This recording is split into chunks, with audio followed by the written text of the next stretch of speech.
Isang aswang na bulaw-bulaw si Mang Agustin. Kinatatakutan siya dati ng lahat ng mga aswang.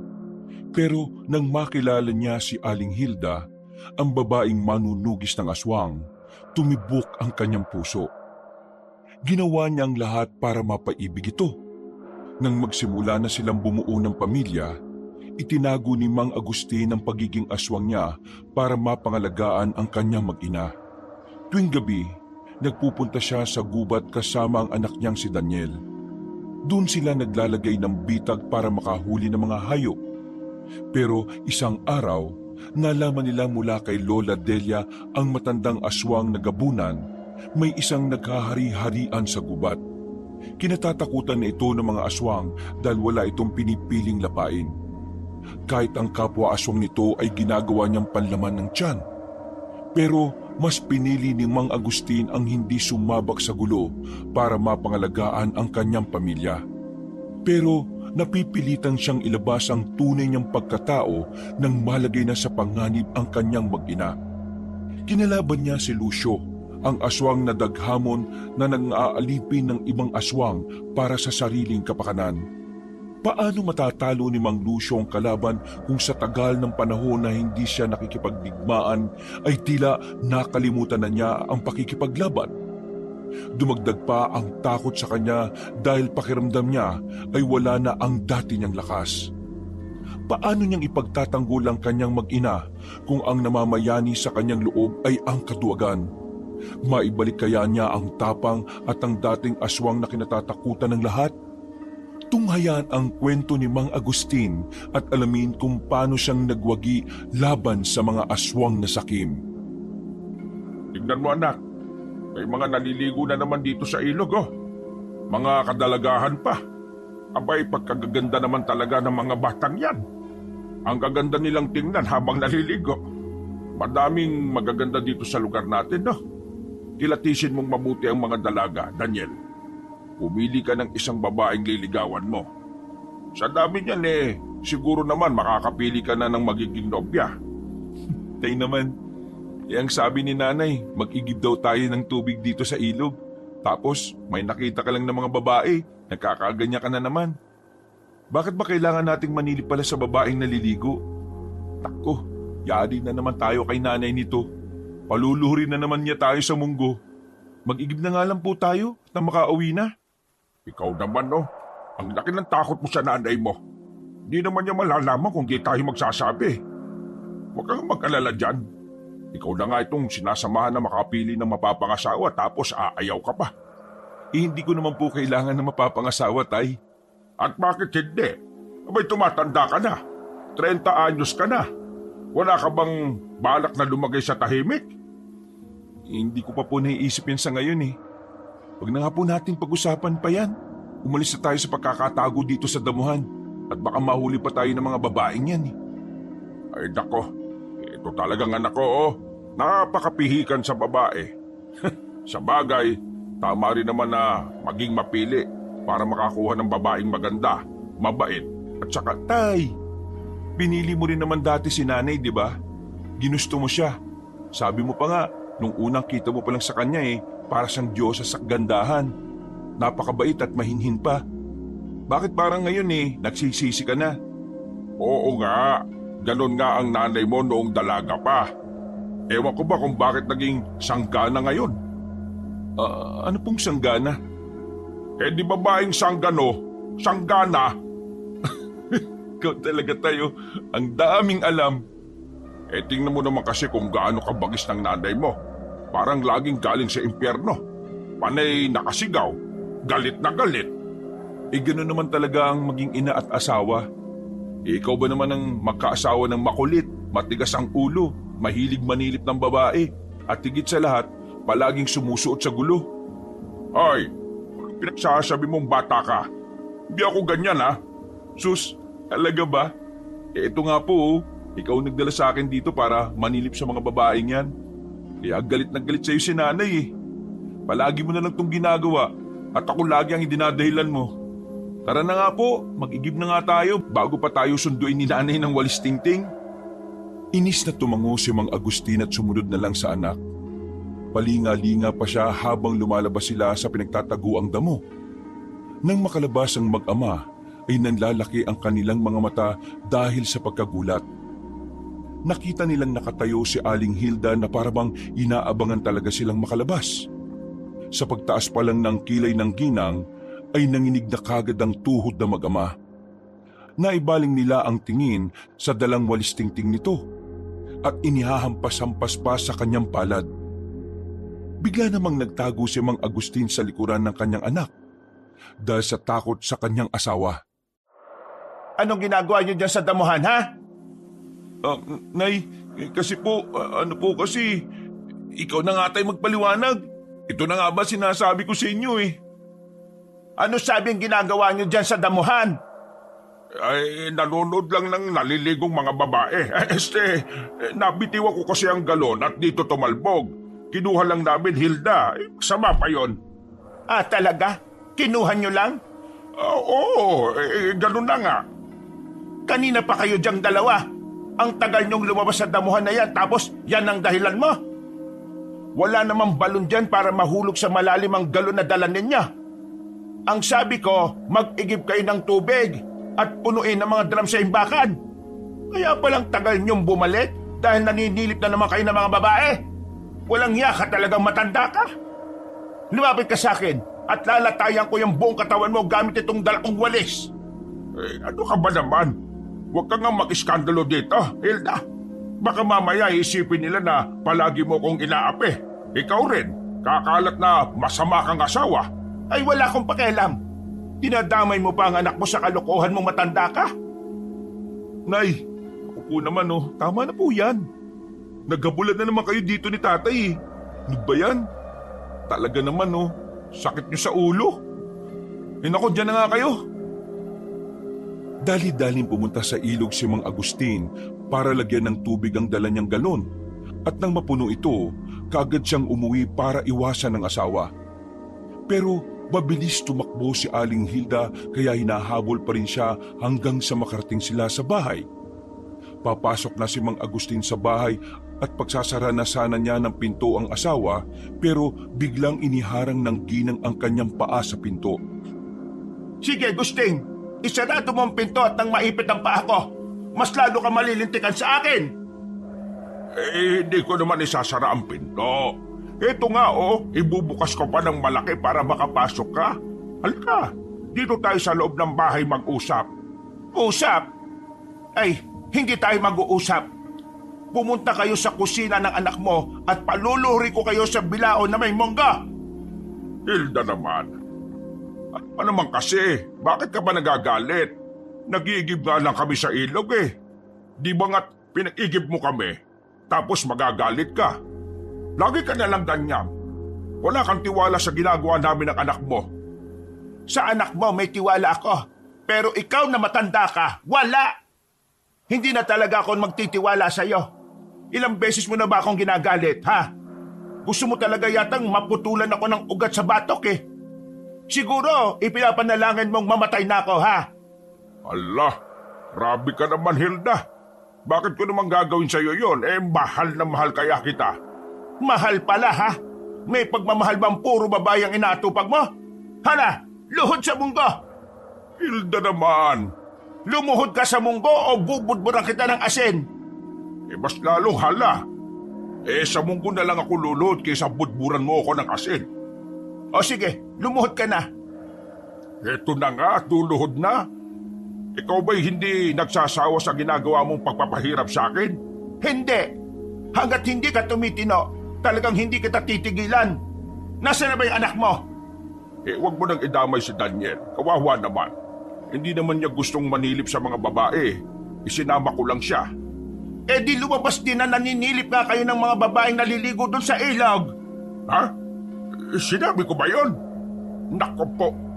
Ay nako, ito talagang dila ko palaging nadudulas. Palibasa palaging basa eh. Hindi naman kami naninilip, Hilda. Hindi. Namumula na nga yung mga mata niyong mag-ama sa kakatitig sa mga babaeng yan eh. Namimili lang kami ng babae na liligawan ng anak mo. Walang ibang ibig sabihin nun. Tumatanda na kasi ang anak mo at tinutulungan ko ng makahanap ng babaeng mapapangasawa. Yun lang yun. At balak mo pa talagang dagdagan ng sakit ng ulo ko? Kayo nga lang mag-amay, sakit na sa ulo. Tapos gusto mo pang lumagay sa magulong buhay si Daniel? Abay, papatay mo talaga akong mabilis, damuho ka. Panay ang iwas ni Mang Agustin sa mga hampas ng walis tingting ni Aling Hilda. Pero dahil nakaload siya sa bilao na may munggo, hindi na niya maiwasan ang mga hagupit ng ginang. Kaya sinalo na lang niya ang mga yon. Alam niyang kapag umiwas siya, ay lalo lang siyang magtatagal. Panay na lang ang hingi ng tawad ni Mang Agustin sa asawa para humupa na ang galit nito. Maya-maya ay huminto na sa paghagupit si Aling Hilda. Tumahimik siya at nagseryoso. Naupo ang babae sa upuang malapit sa lamesa. Pagkatapos ay seryosong kinausap si Mang Agustin. Gusting, ayusin mo ang buhay mo, ha? Alam mo kung bakit ko kayo laging hinihigpitan ng anak mo. Palagi akong nag-aalala sa kaligtasan ninyo tapos kayo ay parang walang pakialam. Ano ba ang gusto mong mangyari sa buhay mo, ha? Kapag may nangyaring masama sa iyo, paano na ang anak mo? Ay, bakit naman biglang nauwi dyan ang usapan?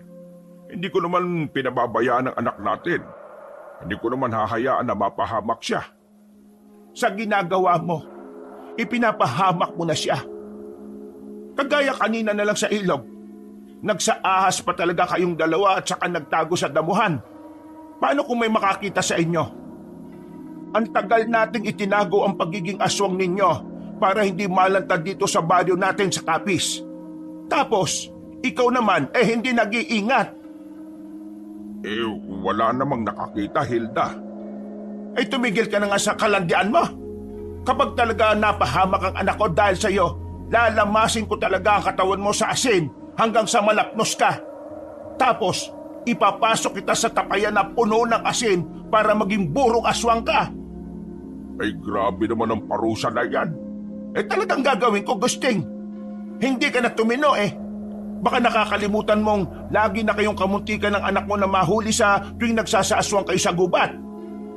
Kung hindi ko pinagiliran ng mga tapayan na may asin ang bakuran natin, matagal na kayong sinunog na mga tao. Kaya utang na loob, ha? Huwag ka nang gumawa ng ikapapahamak ninyong mag-ama. Oo na. Hindi na ako magpapasaway. Naiintindihan ko naman ang sinasabi mo Inihahanap ko lang naman ng babae ang torpe at pihikan mong anak. Ay naku, pabayaan mo na si Daniel na maghanap ng babaeng gusto niya. Bakit ka ba nakikialam sa buhay niya? Kasi... Ay, tama na.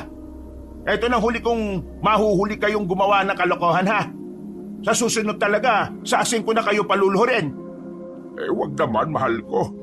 Alam mong masama sa amin yan. Malalapnos kami. Hindi ka ba naaawa? Hindi! Lalapnosin talaga kita. Baka nga dalhin kita sa dagat at doon lunurin Ay naku po. Hindi ako makikilala niyan kapag namatay ako. Mas mainam ngang hindi ka na makilala kesa naman makilala kang aswang. Mahal ko, hindi na ba akong tumayo? Masakit na kasi ang tuhod ko Hindi! Wala akong pakialam kahit lumubog sa tuhod mo yung mga munggo na yan. 3 oras ka dyan. At dahil tumakas ang anak mo sa parusa niya, dodoblehin ko ang oras ng pagluhod mo dyan. Naku po, mahal ko. Huwag naman ganon. Huwag mo kong iwan dito. Patawarin mo na ako. Hindi na ako uulit. Sinundan pa ni Mang Agustin ang kanyang asawa habang palabas sa kusina. Nang makita niyang lumabas na ito ng bahay, ay lumapad ang kanyang ngiti. Dali-dali siyang tumayo at pinagpaga mga munggo na kumapit sa kanyang tuhod. Mabuti naman at umalis na si Hilda. Pampihirang babae yun. Kung makapagparusa, wagas. Di lang talaga ako pumapatol sa babae kaya pinagbibigyan ko Pero ngayong umalis na siya, siyempre, aalis na rin ako. Nay, si tatay tatakas. Ay, wisit kang bata ka. Bigla ka nalang sumusulpot. Saan ka ba nagdaan? Dito po sa pintuan sa likod. Kanina pa ako sa likod, Nakikinig lang ako sa usapan niyo ni nanay. Bakit ka tumayo dyan? Di ba doble daw ang oras ng pagluhod mo? Lagot ka talaga, tay. Isusumbong kita kay nanay. Ay, tumigil ka nga. Ikaw pala walang awa sa tatay mo. Dapat ako ang kinakampihan mo dito kasi tayong dalawang makalahi. Sa akin ka nagmana. Pareho tayong aswang na mula sa lahi ng bulaw-bulaw. Ang nanay mo, isang ordinaryong tao lang yan. Ikaw talaga, pumili ka ng malakas na kakampi, no? Malakas na kakampi po. Aba, kay nanay talaga ako. Paano naman kita kakampihan Takot na takot ka nga kay nanay. Kapag sumigaw na siya, nanginginig na tuhod mo. Paano kita kakampihan? Ay nako, ikaw talaga bata ka, loko ka. Hindi ko lang siya pinapatulan kasi kawawa siya. Wala siyang laban sa kagaya nating aswang. Ganon? Sige po. Sandali lang ha. Nay! Wala ka raw laban kay tatay. Mahina ka raw na babae. Ordinaryong tao ka lang daw, sabi niya. Uy, sira ulo ka talaga at isinigaw mo pa. Baka marinig ka nun. Abay pareho tayong paluluhurin sa asin nun. Sasabuyan na naman tayo ng asin ng nanay mo. Huwag mo nang galitin. Di inamin mo na tigasin ka. Tigasaing. Natakot ka kay nanay. Ay nako, sino bang hindi matatakot sa kanya, no? Isang matapang na tagatugis ng aswang ang nanay mo. Kaya nga kami nagkakilala dati kasi tinutugis niya ang mga aswang dito sa Kapes. Napakabagsik niyan. Kaya lang ako nakaligtas dahil doon ako nagtago sa kwarto niya. Tapos, tamemi po kayo nang pumasok siya sa kwarto na bagong ligo. Tapos, titig na titig ka sa magandang katawan ni nanay. Ay, ano ba yan? Ayoko nang maalala. Pero, sinabi mo pa. Alin po yung ayaw niyong maalala? Ang magandang hubog ng katawan ng nanay mo. Makinis at maputi ang kanyang balat. Kaya nga, nilingkis ko siya kagad nun Tapos, hindi ko na siya pinakawalan. Sa unang beses na nakita ko siya, talaga namang minahal ko na yan. Kaya lang ngayon mas bumagsik pa siya Mas humigpit pa siya kaysa sa dati. Nakakasakal na. Nag-aalala lang po kasi si nanay para sa atin, tay. Tagatugis siya ng mga aswang. Tapos, nagtatago siya ng aswang sa bahay niya. Hindi niya sinasabi sa mga tao na ang asawa at anak niya ay mga aswang. Mahirap po yung para sa kanya. Alam ko naman yon. Pero, pasaway ka pa rin, tay Ay nako, sinermonan na nga ako ng nanay mo tapos sermonan mo rin ako. Masakit na sa tenga ha. Mabuti pa, pumunta na lang tayo sa gubat. Oh, ano na naman po ang gagawin natin sa gubat? Iuhuli ko ng baboy rabo ang nanay mo para hindi na magalit. Paborito niya kasi yung baboy rabo. Pati na rin tikling at manok sa gubat. Matutuwa yung kapag inuwian ko siya ng mga paborito niya. Naku po, pag uwi natin dito, lulud na talaga tayo sa asin. Hindi lang yun, paliliguan pa tayo ni nanay ng dinikdik na bawang. Walang babae sa gubat, Daniel. Isa lang naman sa ikinagagalit ng nanay mo ang selos. Akala niya kasi nang bababae ako. Hindi nga po ba? Hindi naman ako nang bababae. Tumitingin lang ako ng babae. Magkaiba yon. Sus, sige nga po. Ikaw talaga, palusot ka pa. O ano, sasama ka ba sa akin? Huwag ka na mag-isip, tara na. Bago pa magsalita ang kanyang anak, ay hinatak na niya ito. Pumunta sila sa gubat para mangaso. Tiningnan nila ang mga bitag at silo na inilagay nila sa gubat para malaman kung may mga hayop na itong nahuli. Nakita nila na iba na ang posisyon ng mga bitag at silo. Nang ayusin nila ay nalamang sariwa pa ang bakas ng dugo sa mga tulis ng kahoy. May nasilo na itong hayop bakit nakawala? Imposible namang makawala ang hayop dito. Ilang beses na natin itong ginagawa at ni minsan hindi pa tayo natatakasan ng mga hayop na nabibitag natin. Baka po may kumuha ng iba. Naunahan na tayo. Masyadong malayong lugar nito ng gubat para mapuntahan ng mga taong nangangaso. Tayo lang ang nakakapunta dito. Di yung ibang aswang po. Ibang aswang? Bakit po? Hindi rin po ba ito mapupuntahan ng ibang aswang? Sa pagkakaalam ko, hindi na pumupunta ang mga aswang dito dahil takot na sila sa mga taong tumutugis sa kanila. Ang mga aswang na kasabayan naming naghahari-harian sa lugar na ito nagsialisa na dahil sa takot. Kung mga aswang ang kumuha ng huli natin, ibig sabihin bumabalik na sila dito sa Capiz. Bakit po? May problema po ba, Tay? Kung magbalikan sila? Oo, malaki. Magkakagulo na naman sa lugar na ito. At ang mga aswang ay mag-uunahan na naman sa pag-aagawa ng teritoryo. Saka isa pa ha, may mga aswang na nambibiktima ng mga tao. Ilang taon nang tahimik ang lugar na ito. At kapag bumalik sila, nako, malaking gulo na naman. Halika Daniel, ikutin natin ang gubat. Mag-imbestiga tayo. Ay nako, eto na naman kami. Susulong na naman kami sa gulo. Lulud na talaga kami sa bilaong may asin ito habang sinasabuyan pa ni nanay. Halika na, mamaya na natin isipin ang galit ng nanay mo. Nilibot nila ang parte ng gubat kung saan sila naglagay ng mga patibong. Halos lahat ay nakabitag ng mga hayop pero wala na ang kanilang huli. Napakamot na lang ng ulo si Mang Agustin dahil sa inis. Maya-maya ay nakarinig sila ng sigaw ng isang babae. Humihingi ito ng tulong. Nagkatinginan pa ang mag-ama dahil sa pagtataka. Dahil isang babae ang sa palagay nila ay naligaw sa gubat. Kagad nila itong hinagilap hanggang sa makita nila ang matandang babae na nadaganan ng natumbang puno. Pinagtulungan na mag-ama na buhati ng puno para makaalis ang matanda. Pagkatapos ay binendahan ni Mang Agustin ang mga sugat na matandang babae. Gamit ang telang piniraso niya mula sa kanyang damit. Maraming salamat sa inyo. Mabuti naman at napadpad kayo dito sa gubat. Kung wala kayo baka dito na ako natuluyan. Lola, bakit po ba kayo nandito sa gubat? Sa edad niyong yan nagpunta pa talaga kayo dito? Hindi ka ordinaryong tao, hindi ba? Anong uri ng aswang ka? Saang lahi ka nagmula? Aswang? Aswang siya, Tay? Ano ka ba naman bata ka? Matagal na kitang tinuruan kung paano kumilatis ng aswang kapag nasaan yung tao sila. Hanggang ngayon hindi ka pa rin natututo. Hindi mo pa kasi siniseryoso mga sinasabi ko sa iyo Paano ko ba siseryosohin kung puro ka namang kalokohan? Malay ko ba kung seryoso na sinasabi mo o hindi? Ay nako, talaga naman Lahat ng sinasabi ko sa iyo seryosohin mo.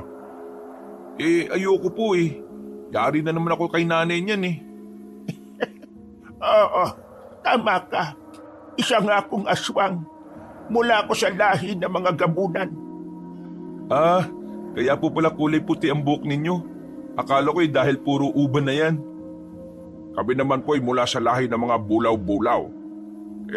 Bakit po ba kayo nandito, Lola? Bulaw-bulaw. Isa sa mga matatapang at mababagsik na aswang. Po? Sigurado po kayo, Lola? Nako, kung ganun po ang tingin niyo sa mga kagaya namin, sigurado po kung ampo ng tatay ko. Ay, bakit mo naman nasabi? Ikaw lang ang duwag na bulaw-bulaw, Tay Palagi ka lang nagtatago kaya tumatakas. Nasaan ba ang tapang dun? Nagkamali talaga ng paglalagay sa'yo sa bulaw-bulaw na lahi Ay, lokong bata ito Hindi ako duwag na. Iba ang duwag sa umiiwas lang sa gulo. Mula nang nag-asawa ko, iniwasan ko na ang gulo. Ganun talaga kapag nakakapamilya na. Ito talaga, minamalit mo ang tatay mo. Pinapahiya mo ko kay Lola Pasensya na po, Tay. Baka nga kay nanay ka lang naduduwag Kaso, wala talaga akong matanda na naging matapang ka Ay nako, tama na. Tumigil ka na sabi. Kayong dalawa nakakatawa. May sinundan akong aswang kaya ako napadpad dito. Sa kakatago ko natumbahan ako ng punong ito. Ako nga pala si Delia. Kayo naman, bakit kayo nandito? Delikado ang gubat na ito sa kagaya nating aswang. Po? Bakit naman po delikado dito? Matagal na po kaming nangangaso ni tatay dito Saka kami lang po ni tatay ang nagagawi dito. Kaya po nagtataka kami kung bakit kayo napadpad sa lugar na ito Ibig sabihin, hindi pa ninyo nasasagupa ang mga aswang na mula sa lahi ng daghamon? Daghamon? Ano po yung meron sa kanila? Noong nakaraang buwan, naganap ang aming lahi ng gubat na pwedeng pagkunan ng pagkain. Doon kasi sa aming lugar ay hindi na pwedeng puntahan dahil sinakop na ni Lucio. Mula siya sa lahi ng mga Daghamon. Karamihan sa mga gubat ay inangkin niya. Pinagkaharian niya ang mga ito. Kinatatakutan na si Lucio dahil sa kanyang pagsisiga-sigaan. Kilala siya na lumalapan ng mga kapwa aswang. Kaya marami ang takot sa kanya. Kapag inangkin na niya ang isang gubat, wala nang nagpupunta doon kapag hindi nagpapaalam sa kanya. Kailangan lagi ng kanyang permiso. Ang pinapayagan niya lamang ay mga aswang na umanib at nagpasakop sa kanya. Kapag hindi, itinuturing niyang kalaban. Po? Mali po yun, Lola. Wala naman pong pwedeng umangkin sa gubat eh. Lahat ng nabubuhay sa mundo ay pwedeng gamitin ng gubat. Hindi siya pwedeng magbawal. Ibig niyo pong sabihin, narating na ni Lucio ang lugar na ito? Oo, at siya ang kumuha sa mga nabihag na hayop. Sa inyo ba ang mga yon? Opo, kami naglagay ng mga bitag. Pero sana naman nagtira siya kahit isa lang. Inubos niya talagang kunin Ang sama naman niya. Suga pa pala siya eh. Hindi siya pwedeng maghari-harian dito. Kung sa ibang gubat ay nagagawa niya yon, dito ay hindi. Anak, huwag kang lumagay sa gulo ha. Hindi tayo dapat masuong sa away. Mano bang manguha siya ng mga hayop sa nabitag natin? Makakabitag pa naman tayo sa susunod. Hindi po, Tay. Kapag pinayagan natin siya, mamimihasa na yun. Paano kung angkinin na niya ang gubat na ito? Di wala na tayong pagkukuhaan ng pagkain. Hindi naman kita pinalaking madamot. Marami pang hayop sa gubat, Daniel. Hindi na kayo pwedeng tumapak pa sa gubat na ito mula ngayon. Ano po? Bakit naman po ninyo nasabi yon? Tingnan niyo ang mga puno. May malalaking marka ng kamot na paekis. Marka yan mula sa mga kuko ni Lucio. Ibig sabihin, tinanda na niya ang gubat na ito. Kapag may ganyang marka, teritoryo na niya. At lahat ng lalaban sa kanya ay lalapain niya. Ganoon siya kawalang puso para sa iba. Abay, bakit ba niya yung ginagawa? Para mapilitan ng ibang lahi na magpasakop sa kanya. Kaso lang, nakakaranas ng hindi magandang pagtrato ang mga aswang na sumasanib sa kanyang puwersa. Ginagawa niyang alipin ang mga ito. Wala silang magawa dahil lalapain lang sila ni Lucio at ng iba pang Daghamon na kakampi niya. Marami na siyang nilapang aswang kaya lahat ay natatakot na sa kanya. Nakakainis siya ah. Siya na ang dayo, siya pa ang naghahari-harian. Hindi pwede yun. Ano na pong gagawin natin, Tay? Papayag na lang ba tayo sa ganon? Nauna tayo sa gubat na ito tapos palalayasin lang tayo ng dayo. Hindi rin ako papayag na magpasakop sa kanya, no? Mas mainam lang huwag sumabak sa gulo, Daniel. Kapag wala sila sa gubat, saka tayo manguhan ng mga hayop. Hindi naman siguro sila palaging nandito. Pwede naman nga yun, pero hanggang kailan nyo gagawin? Kung gusto nyo, sumama na lang kayo sa amin. Lihim kaming bumubuo ng pangkat na kakalaban sa grupo ni Lucio. Sa ngayon, tahimik lang kami para hindi makarating sa kanya ang aming balak. Kapag gusto nyong makisa sa aming layunin, nasa bandang timog kami. Pumunta lang kayo doon. Nako, Lola, hindi ko kami lalagay sa gulo, ano? Kung ano man ho ang mga ipinaglalaban ninyo, hangad ko na lang po ang inyong tagumpay. Iiwasan na lang namin si Lucio para walang gulo. Teka, kaya nyo na hubang makauwi? Oo, kaya ko na. Maraming salamat sa pagliligtas nyo sa akin. Sige po, kami po'y uuwi na rin. Tayo na, anak, baka hinahanap na tayo ng nanay mo. Kailangan makauwi na tayo kaagad.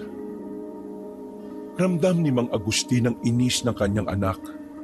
Lumaki itong matapang at matuwid kagaya ng kanyang lolo. Pero minsan ay padalos-dalos ko mag-isip. Panay ang reklamo ni Daniel habang naglalakad sila pauwi. Sino ba yung Lusyong yon, Tay? Anong klase ba ng aswang yung daghamon? Sadya ba talagang mababagsik sila at papangapi? Wala sa lahi ang ugali, anak. Nasa mismong nilalang na yan. Kapag pinili niyang maging masama, ganun na siya talaga kahit saang lahi ng aswang pa siya nabibilang. Malakas po ba yung mga daghamon? Hindi ko alam kung gaano sila kalakas. Pero lahat naman ng mga aswang malalakas dahil sa kanya-kanyang taglay na kakayahan. Pero ang masasabi ko lang, wala nang mas lalakas pa sa nanay mo. Siya ang pinakamalakas na nilalang na nakilala ko. Pagtas pa lang ng kilay niya nakakatakot na. Ay nako, bulag talaga sa pag-ibig ng si tatay oh. Pagka-uwi nila sa bahay, nakita nilang nakapinid ang pinto. Nakatinginan pa ang mag-ama bago pumasok. Nagtutulakan pa sila sa pagpasok sa bahay hanggang sa matumba sila sa sahig. Natigilan sila na makita ang dalawang malaking bilao na may asin. Nasa sahig ito na parabang inihanda para sa kanilang pagluhod. Maya-maya ay lumabas ng silid ang asawa ni Mang Agustin. Hawak nito ang buntot pagi at nang makita sila ay inihampas ito ng ginang sa sahig. Napapikit ang mag-ama nang marinig ang malakas na tunog ng latigo. Nanginig na naman sa takot si Mang Agustin nang marinig ang nakakatakot na boses ng asawa. Luhod sa bilao! Mahal, baka naman pwede nating pag-usapan ito. Lahat naman nadadaan sa magandang usapan, hindi ba? Tumalikod lang ako kanina. Tumakas ka na naman, damuho ka. Palagi mo na lang kinakalat ka ng anak mo kung saan-saan. Lumuhod kayong dalawa sa bilao, ngayon din. Malalapnos ang balat namin dyan, mahal. Asin na yung nakalagay dyan sa bilao Talagang lalapnusin ko kayo ng tumino kayong mag-ama. Nay, hindi naman po kami kung saan-saan lang pumunti. Sa gubat lang po kami galing. Palagi naman po kami napupunta doon, di ba? Ay wala akong pakialam kung saan kayo galing. Tinakasan nyo ang parusa kanina. Kaya ngayon, mas matinding parusa ang haharapin nyong mag-ama. Luluhod ba kayo sa bilao o hahagupitin ko kayo ng latigo? Baka naman pwedeng palitan na lang ng munggo ang asin, mahal. Hindi. Huwag nyo akong galitin. Luhod! Dahil sa takot na mag-ama, napilitan silang lumuhod sa pilaon na may asin. Nagtuturoan pa at nagsisisihan ng mga ito. Hindi rin sila makatakbo palabas dahil mabilis silang mahahabol ni Aling Hilda. Mas matindi ang parusa na kanilang haharapin kaya mas pinili na lang nilang lumuhod sa asin. Pero hindi pa nasiyahan sa parusa ang ginang. Sa galit nito'y sinabuyan pa sila ng asin pagkatapos isarado ang pinto at mga bintana. Napasigaw sa pagmamakaawa ang mag-ama. Bawat tama ng asin sa kanilang katawan ay namumula agad ang kanilang balat.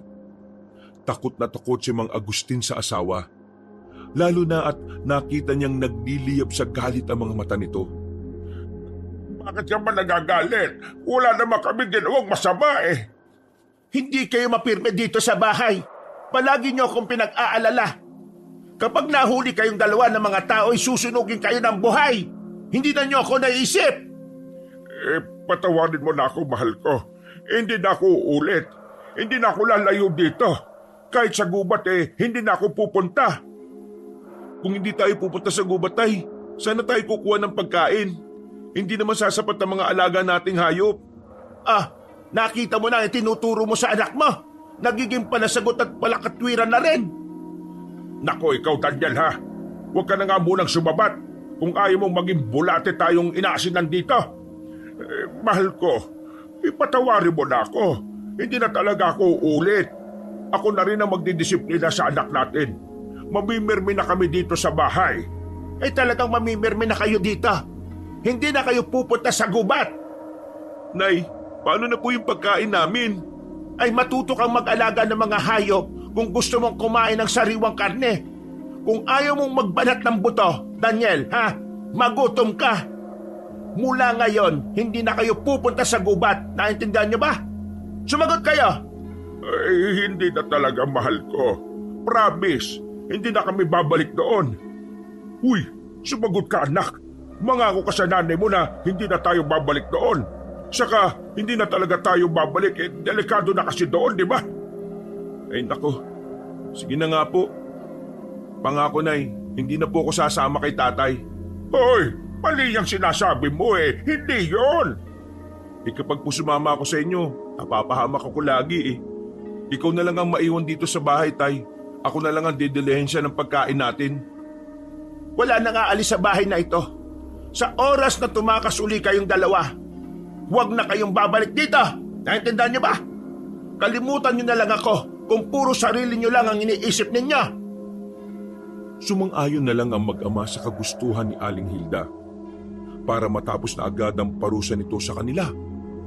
Nang tumayo sila sa pagkakaluhod ay halos hindi nila mabuhat ang sarili dahil sa mga lapnos na kanilang natamo. Pumasok agad si Daniel sa kanyang silid at hindi na lumabas kinagabihan. Samantala, habang dinidilaan ni Mang Agustin ang kanyang mga sugat ng gabing yun, seryoso niyang kinakausap ang asawa habang nagsusuklay ito ng buhok sa harap ng salamin. Mahal, napasobra naman yata ang parusa mo kanina. Ayos na yung lumuhod kami sa munggo pero alam mong ikamamatay namin ng asin. Di ka na naawa sa anak mo. Sana ako na lang ang pinarusahan mo. Matigas ang ulo niyong dalawa Nasa gubat lang kami. Nanguhuli kami ng hayop na iuuwi sana para sa'yo. Para mawala yung galit mo. Kaya lang, wala kaming nakuhang hayop May kumuha kasi ng mga huli sa bitag namin. Basta, huwag na kayong babalik sa gubat. Delikado na ang gubat sa ngayon. Pinamumugaran na nga ng mga asong na di hamak na mas malakas kaysa sa inyong dalawa. Gagawin lang nila kayong puno ng saging na pinagsusuntok. Ala, paano mo nalaman yon, mahal? Kanina lang namin nalaman nyo kasi may matandang aswang kaming nakilala sa gubat. Isa akong manunugis ng aswang, Gusting. Alam ko kung saang baryo sumasalakay ang mga aswang. Alam ko kung saang gubat sila nagtatago. Matagal na rin akong hindi nakakakita ng aswang dito sa Capiz, maliban sa inyong dalawa ng anak mo. Nagtagumpay ang grupo namin na itaboy ang mga aswang noon. Pero ngayon, bumabalik na sila. Kaya ko kayo hinihigpitan na dalawa dahil ayaw kong madamay kayo sa oras na magsimula na uling magronda ang grupo. Ay, kaya pala. Bakit ngayon mo lang sinabi sa akin niya? May alam ka na pala. Abala ka kasi sa paninilip ng mga babaeng naliligo sa ilog, hinayupak ka. Hindi Kapag nahuli-uli kita na naninilip, isusubsub talaga kita sa mga babaeng yan. Tatanggi ka pang damuho ka? Baka gusto mong haplasan kita ng dinikdik na bawang. Naku naman, mahal. Hindi na nga talaga ako uulit. Huwag ka nang magalit dyan, no? Ikaw na lang ang sisiliban ko, pangako yan. Hay, siraulo ka talaga. Pati ako'y mamanyakin mo. Kinabukasan, maagang umalis si Aling Hilda para magtinda ng asin at bawang sa palengke. Nang makaalis ang asawa, ay napansin ni Mang Agustin ang anak na hindi pa lumalabas ng kanyang silid. Nag-aalala siya na baka malala ang mga sugat na nakuha ng binata mula sa asin. Kinatok niya ang pinto ng silid nito at kinumusta ang anak. Pero nagtataka siya dahil walang sumasagot mula sa loob. Nagpasya na siyang buksan ang pinto at doon niya nalaman na wala na ang kanyang anak sa loob ng silid. Wala namang ibang pupuntahan si Daniel kundi sa gubat kaya lalo siyang nag-alala. Pagdating sa gubat ay nagpalit na siya ng anyo bilang aswang na bulaw-bulaw. Mas mabilis ang kilos niya sa ganong anyo dahil kalahating ahas at kalahating tao ang kanyang itsura. Ang ibabang katawan niya ay sa ahas at ang itaas naman ay sa tao. Ang ulo niya ay katulad din ng ahas pero ang muka ay sa tao. Binisan niya ang paggapang at panay ang linga sa paligid para makita ang anak. Pinatalas niya ang kanyang pangamoy dahil hindi gaanong malinaw ang kanyang paningin kapag maliwanag ang paligid. Hindi kagaya paggabi, mas malinaw ang kanyang paningin kapag madilim. Ilang minuto na niyang sinusuyod ng gubat para mahanap ang anak. pero hindi pa rin niya makita. Hanggang sa makarinig siya ng grupo ng mga kalalakihan na tuwang-tuwa habang nag-uusap-usap. Mabilis niyang binago ang itsura mula sa pagiging aswang ay nag-anyong normal na ahas na lang siya at nagmanman. Sa pakikinig niya sa usapan ng mga lalaki ay nalaman niyang ang isa sa kanila ay si Mang Lucio. Ang lalaki na sinasabi ni Lola Delia na pinuno ng mga aswang na daghamon. Bagya siyang napatras dahil nakaramdam siya ng takot nang makilatis ang lalaki. Sa itsura pa lang ay matapang at mabagsik na ito. Iniutos nito sa mga kasama na tingnan pa ang mga bitag kung may hayop na nasilo. Tuwang-tuwa ang mga kasama nito dahil may mga hayop na naman silang nakuha nang walang kahirap-hirap. Pero mas ikinagulat ni Mang Agustin nang biglang lumabas mula sa damuhan ng anak niyang si Daniel. Galit na galit ito habang kinakausap si Mang Lucio. Ibalik niyo ang mga hayop na yan! Sa amin yan! Sino ka? Ang lakas ng loob mong sabihin sa akin yan, ha? Hindi mo ba ako nakikilala? Ako si Lucio. Sa akin ang teritoryong ito. Wala kang pag-aari dito. Matagal na kami nangangaso dito. Kailan ka lang dumating tapos aangkinin mo na yung gubat? Ha! Matapang na binata. Gusto kong ugali mong yan, ha? Nakikita mo ba ang marka sa mga puno? Katibayan niyan na itong gubat ay teritoryo ko at walang pwedeng manghuli ng hayop dito kung hindi kami lang. Hindi ka pa natatakot sa akin? Marahil hindi pa nakakarating sa iyo ang balita tungkol sa katapangan ko. Pwes, ipapakita ko sa iyo ang bagsik ko para magkaroon ka ng takot sa akin. Hindi mo ito teritoryo at wala kang marka na iniwan sa mga puno. Mukhang nananaginip ka ng gising Manong? Oh, wala ba? Tingnan mo ang mga puno. Nagulat si Mang Lucio nang tingnan ng isang puno na nilagyan niya ng markang X.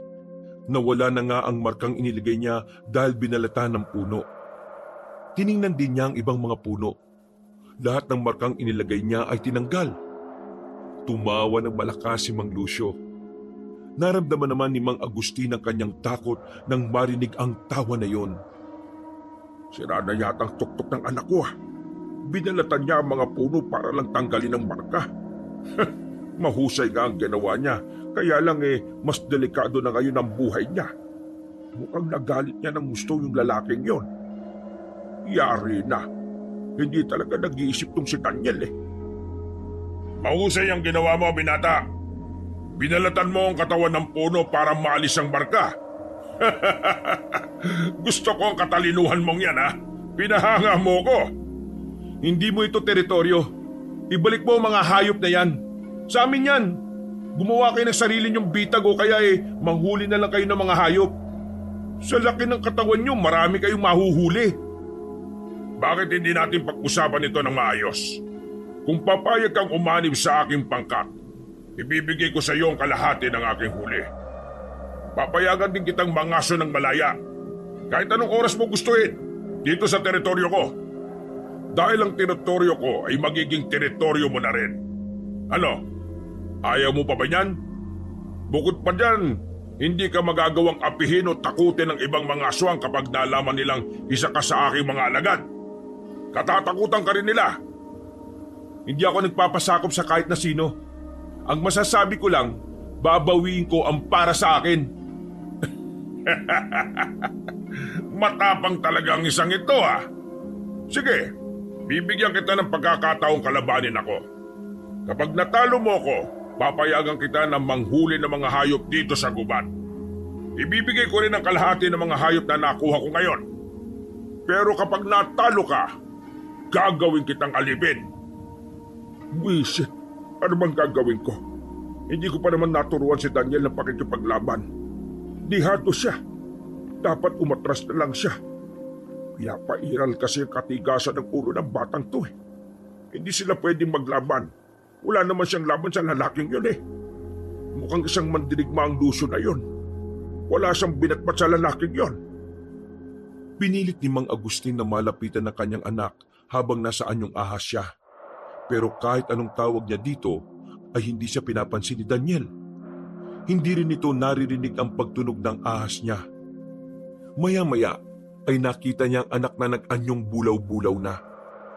Napapikit na lang si Mang Agustin nang sugurin niya si Mang Lucio. Naglaban ang dalawa pero dahil walang karanasan si Daniel sa pakikipaglaban, ay palagi siyang natutumba sa isang suntok lang ni Mang Lucio. Kada bagsak ng binata sa lupa ay tumatawa naman ng malakas ang kalaban nito. Dahil doon ay lalong napikon si Daniel sa lalaki. Sumugod ito ng galit at hindi na nag-iisip sa kahihinatnan. Sinubukan niyang tuklawin ng lalaki pero kaagad namang nakaiwas. Hinampas din ni Daniel ang lalaki gamit ang buntot niya, pero nahawakan agad ito ni Mang Lucio. Ipinilupot sa kanyang braso ang dulo ng buntot ng binata, saka siya hinigit. Hinatak siyang paitaas at saka pinaikot-ikot sa ere. Pagkatapos ay binitiwan siya kaya tumilapon si Daniel sa malayo. Nagmamadali namang pinuntahan ni Mang Agustin ang anak. Nakita niya itong nakabulagta sa lupa. Nasaan yung tao na si Daniel at hirap na ibangon ang katawan. Mabilis na nagsatao si Mang Agustin at kaagad na nilapitan ng anak. Daniel, anak, tama na yan. Huwag ka nang lumaban sa kanya. Mabangis siya. Mandirig ba ang taong yon? Tama na. Masasaktan ka lang. Halika na. Tumakas na tayo habang hindi pa sila nakakapunta dito. Tay, kanina pa po ba kayo? Medyo lang. Pero nakita ko ang naging laban ninyo. Huwag ka nang lumaban pa. Wala ka namang alam sa pagkikipaglaban eh. Umuwi na tayo. Malalagot na naman tayo sa nanay mo. Hindi pwede, tay. Inangkin na niya ang gubat. Sana tayo mangunguha ng mga hayop. Masyado siyang sakim. Nag-ahari-harian siya kasi walang matapang na lumalaban sa kanya. Hindi mo naiintindihan, anak eh. Ang tapang ay hindi lang nakukuha sa pakikipaglaban. At hindi porke sumuko ka, talunan ka na kagad. Tay, hindi pa nga po tayo lumalaban at hindi pa tayo natatalo. Sumusuko ka na kaagad. Hindi katapangan ang ginagawa niyo eh. Lumama ka naman po. Marami pang paraan para magkaroon ng pagkain. Hindi lang ito ang gubat na may mga hayop, Daniel. Pero ito ang gubat na malapit sa atin, tay. Dito na ako lumaki. Tapos siya kadarating lang niya, aangkinin ang buong lugar na ito. Hindi pwede. Napakatigas talaga ng ulo mo naman. Nagtatalo pa sila nang marinig ang boses ni Mang Lucio. May bago itong pinagkakatuwaan. Muling nagsaa sa mag-ama at saka nagtago sa damuhan. Tiningnan nila kung sino naman ang pinagdidiskitahan ng lalaking daghamon. Nakita nila ang isang aswang na lalaking halos isubsob na ang muka sa lupa dahil sa pagmamakaawa sa buhay niya. Pero tumawa lang ng tumawa si Mang Lucio. Habang nagmamakaawa ang lalaking aswang, ay lalong naiirita si Mang Lucio dahil ayaw niya ng isang duwag na lalaki. Hindi ito nagdalawang isip sa ginagawa. Dinukot pa niya ang puso at tatay ng aswang sa kakinain. Pagkatapos ay ibinigay niya sa mga kasama ang natirang karne ng lalaki. Tuwang-tuwa namang pinagsaluhan ng mga aswang ang kaawa-awang biktima. Maya-maya ay narinig ng mag-ama ang malakas na boses ni Mang Lucio na pumainlan lang sa paligid. Alam kong may mga aswang pa sa paligid. Pamutit na kamasid kayo sa aking ginawa. Nakita niyo ba yon? Pinatay ko ang isang walang kwentang aswang. Matakot kayo sa akin. Hindi niyo ako mapipigilan. Kung sa tingin niyo, kayo ang nagmamay-ari ng gubat na ito, bakit hindi niyo bawiin sa akin? Paano niyo ba mababawi? Kailangan niyo lang ako matalo. Kaya nga lang wala pang ipinapanganak para talunin ako. Sa binatang matapang kanina, alam kong nasa paligid ka lang. Binibigyan pa kita ng pagkakataon na magdesisyon. Gusto mo bang maging kakampi ko o kaaway? Ha? Kahit kailan, hindi ako kakampi sa aswang na lumalapas ng kapwa-aswang.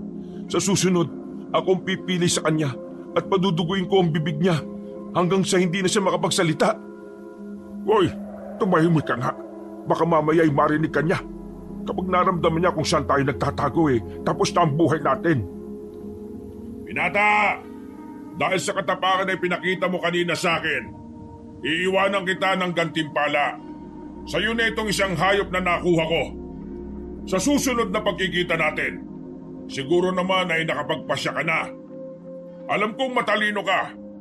Makakapagpasya ka ng tama. Pero kung balak mo kung gawing kaaway, magpalakas ka ng gusto para naman medyo tumagal ang laban natin, ha? Pagkasabi noon ay ibinagsak ni Mang Lucio sa lupa ang isang malaking baboy ramo. Sa kanya inaya ang mga kasama na umalis sa lugar. Gigil na gigil naman sa galit si Daniel habang inihahatid ng tingin ng lalaki.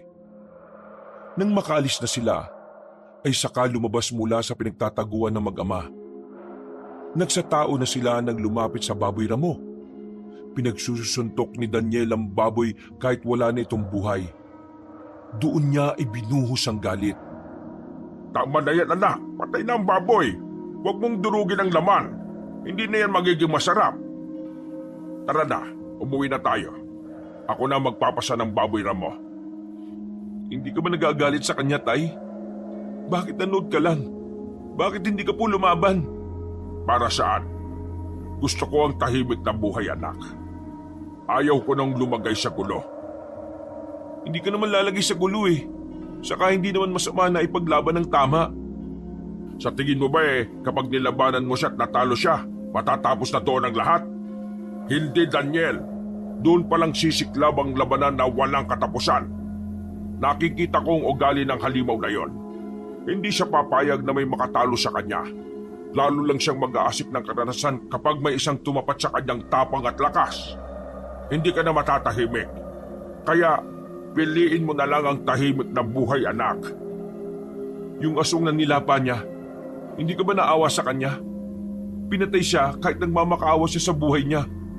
Nagpunta lang siya sa gubat para maghanap ng pagkain para sa kanyang pamilya.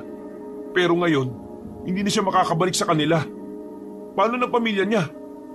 Kung tumakas siya kanina, hindi sana siya namatay. Puro kaduwagan lang ang nasa isip mo, Tay eh. Tama ka nga. Mas matapang si nanay kaysa sa'yo. Kaya ba pinili mo siyang mapangasawa dahil alam mong kaya kanyang protektahan? Nagtatago ka lang ba sa likod niya? Anong sinabi mo? Kahit kailan, hindi ko ginamit ang nanay mo para pagtaguan. Sinusunod ko siya dahil tama siya. Kung mananahimik lang tayo, hindi tayo malalagay sa gulo. Duwag lang ang nagdidesisyon ng ganyan. Nag-igtingan ng bagang ni Mang Agustin sa sinabi ng anak. Gusto na niya itong saktan pero nagpigil siya ng galit. Maigpit niyang ikinuyom ang kamao pero maya-maya ay pinakalma rin ang sarili. Hindi na niya pinansin ang anak. Binuhat niya ang baboy ramo sa kainaya si Daniel na umuwi na. Tahimik sila at hindi nakikibuan habang naglalakad. Ramdam niya na galit pa rin ang kanyang anak. Alam niyang hindi na maaalis kay Daniel ang galit kay Mang Lucio. Hindi na rin niya ito magagawang pigilan sa pagpapasya na gagawin. Dahil nasa hustong edad na si Daniel. Pero gumapang ang takot kay Mang Agustin para sa kanyang anak. Naisip na lang niyang bantayan ito at pigilan sa masasamang balak hanggat kaya niyang gawin. Pagka-uwi nila, naabutan nila si Aling Hilda na nagsasalok ng asin sa tapayan. Napatigil ang ginang sa ginagawa nang mapansin sila nito. Sinuyod ni Aling Hilda ng tingin ng katawan ng mag-ama mula ulo hanggang paa. Kitang-kita ni Mang Agustin ang galit sa mga mata ng asawa. Pero hindi nagsalita si Aling Hilda. Isinarado nito ang tapayan matapos mapuno ng asin ang timbang dala. Pagkatapos ay pumasok na ito sa bahay. Pumasok na rin ang mag-ama sa loob. Inilapag ni Mang Agustin ang baboy ramo sa ibabaw ng mesa sa kusina at nagsalita na parabang walang masamang nangyari sa gubat. Mahal, nakahuli ng malaking baboy ramo ang bitag na ginawa namin ni Daniel sa gubat. Tignan mo, mataba ito. Tsak na masarap ang karne nito. Ang tagal niyo nang nanguhuli ng hayop sa gubat pero ngayon lang umuwi ang anak mo na maraming iniindang sakit. Puro pasa pa ang katawan.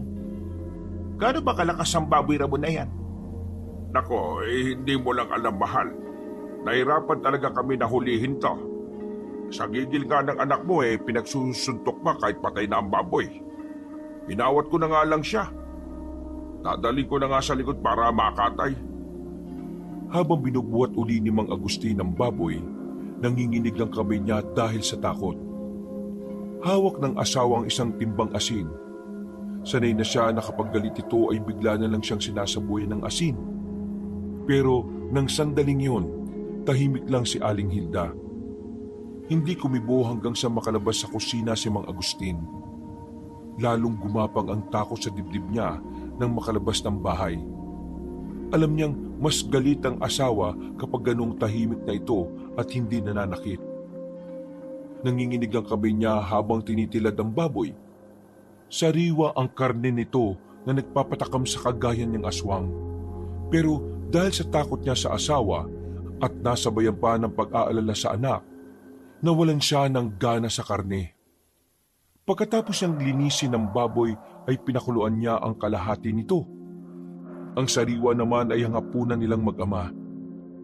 Hanggang sa hapunan ay naging tahimik sila. Nakatuon lang sa pagkain ng asawa niya at hindi man lang tumitingin sa kanilang mag-ama. Habang si Daniel naman ay nakatitig lang sa sariwang karne na nasa harapan niya. Hindi ito ginagalaw ng anak. Malalim ang iniisip nito. Sa unang pagkakataon, naging ganun katahimik ang kanyang pamilya habang kumakain. Bigla siyang nanibago.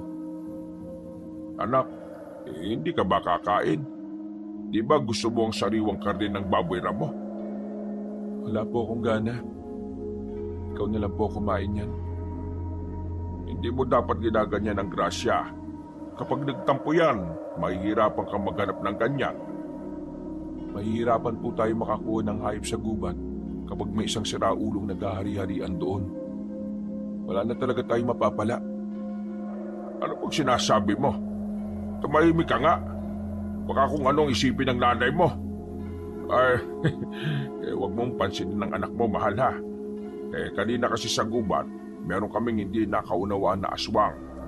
Kinuha kasi ng walang paalam yung nahuli naming hayop sa bitag.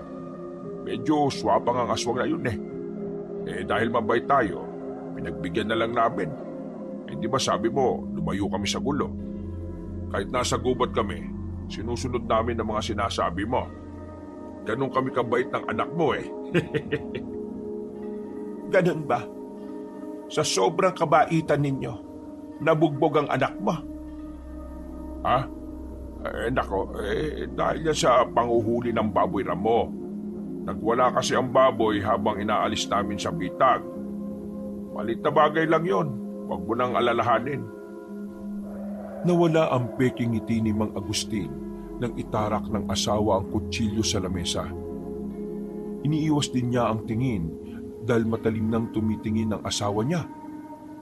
Tumayo naman sa pagkakaupo si Daniel at pumasok na sa kanyang silid.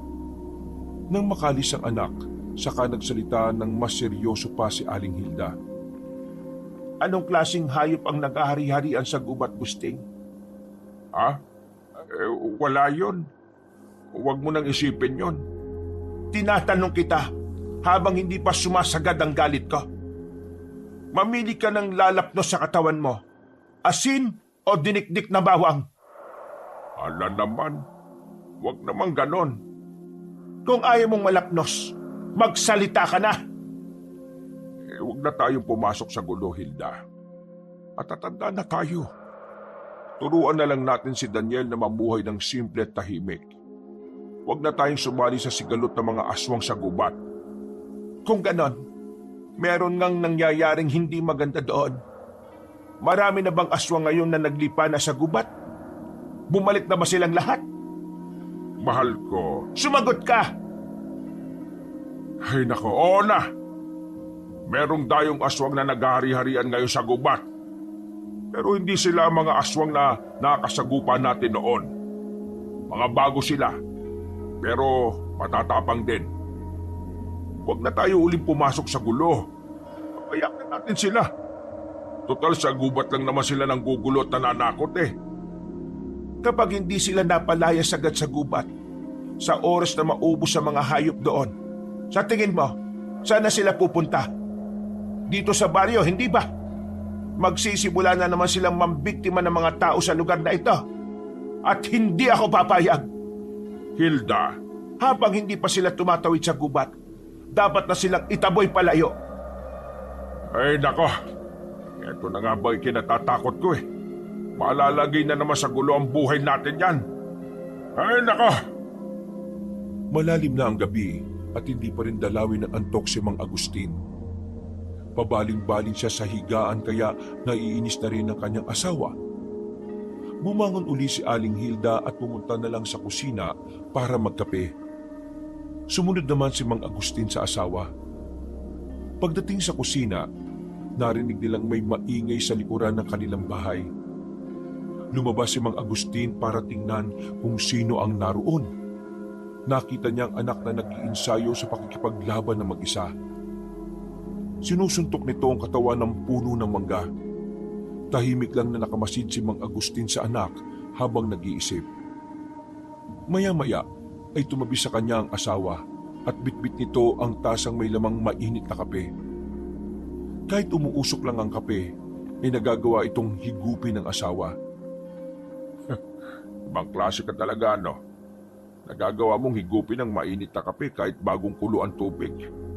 Lumunok ka ba ng guwantes nung bata ka pa tapos naiwan lang sa lalamunan mo kaya hindi ka napapasok? Kaya nga tinitimpla ang kape sa mainit na tubig para inumin habang mainit pa. Hindi na kape pag malamig ng tubig. Ano ba nangyayari sa anak mo? Balak ba niyang patumbahin ang puno ng mangga? Baka nakakalimutan niyang dyan ko siya ay pinaglihi. Maganda ang alaala ng punong yan tapos papatayin niya lang. Mana sa yung anak natin eh. Masyado siyang matapang. Kanina, nilabanan niya ang aswang na daghamon dahil kinuha ang mga hayop na huli ng bitag namin. Kaya lang, wala siyang panama sa lakas nun. Naisip siguro niyang palakasin ang katawan. Gustong labanan ng anak mo ang mga aswang na yon. Dapat lang na sa akin siya magmana. Mas kawawa siya kung sa'yo magmana. Wala kang katapang-tapang sa katawan.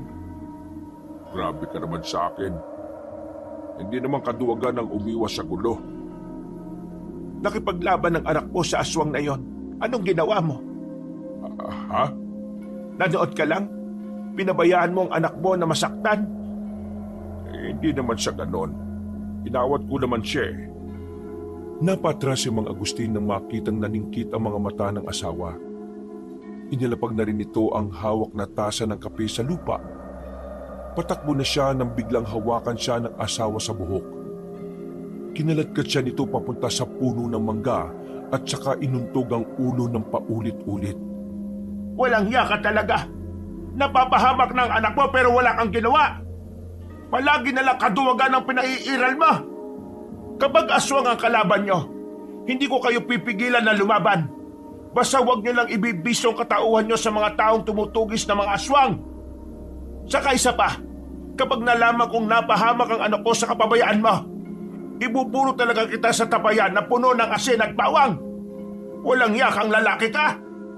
Aray ko naman, mahal. Tama na. Mababasag na ang bungo ko. Aray! May babasagin ko talaga ang bungo mo. Kung hindi rin lang yan mapapakinabangan. Mas mabuti pang wasakin ko na lang ang ulo mo. Nay, ano pong ginagawa niyo ni tatay? Inagaan mo pa ako sa mangga. Doon na lang po kayong dalawa maglandian sa kabilang puno, oh. Huwag mo nang bigyan ng ideya ang nanay mo, Daniel. Tulungan mo ako. Ang sakit na ng ulo ko eh. Ay naku kayo talaga, oh. Nakahinga ng maluwag si Mang Agustin dahil huminto na ang asawa sa pananakit sa kanya.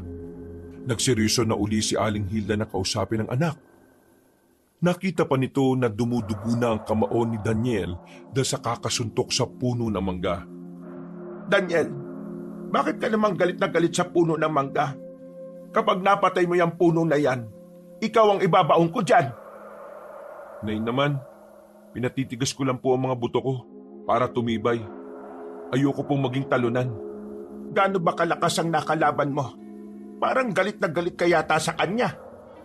Ang sama po niya kasi. Nilapa niya ang ibang aswang. Wala siyang kinikilala kung hindi ang sarili lang niya. Tapos, inaalipin niya pa ang mga aswang na umaanib sa kanya. Dahil doon kaya gusto mo siyang kalabanin? Kapag po walang lumaban sa kanya, hindi matatapos ang kasamaan niya. At sa tingin mo, ikaw ang tamang aswang nakakalaban sa kanya. Ganon ka na ba katapang? Mukhang hindi pa malalim ang pinagugutan mo ng dahilan para labanan siya. Kung ganyan lang, hindi ka mananalo sa kanya. Init lang ng ulo at galit sa kanya ang rason mo.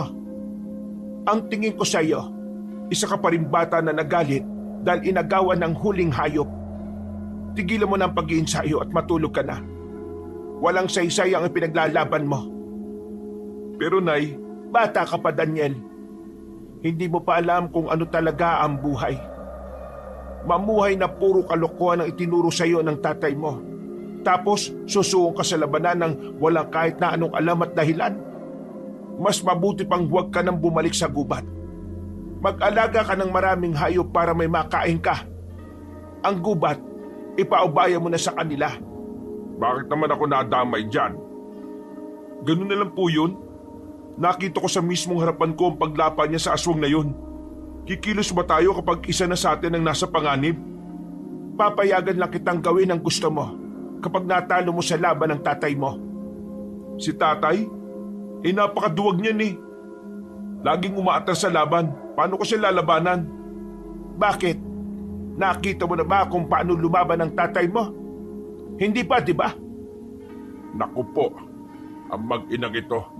Mukhang pinagkakaisaan ako Yari na. Dapat makaalis na ako dito. Mula ngayon makukulong na ako sa kwarto.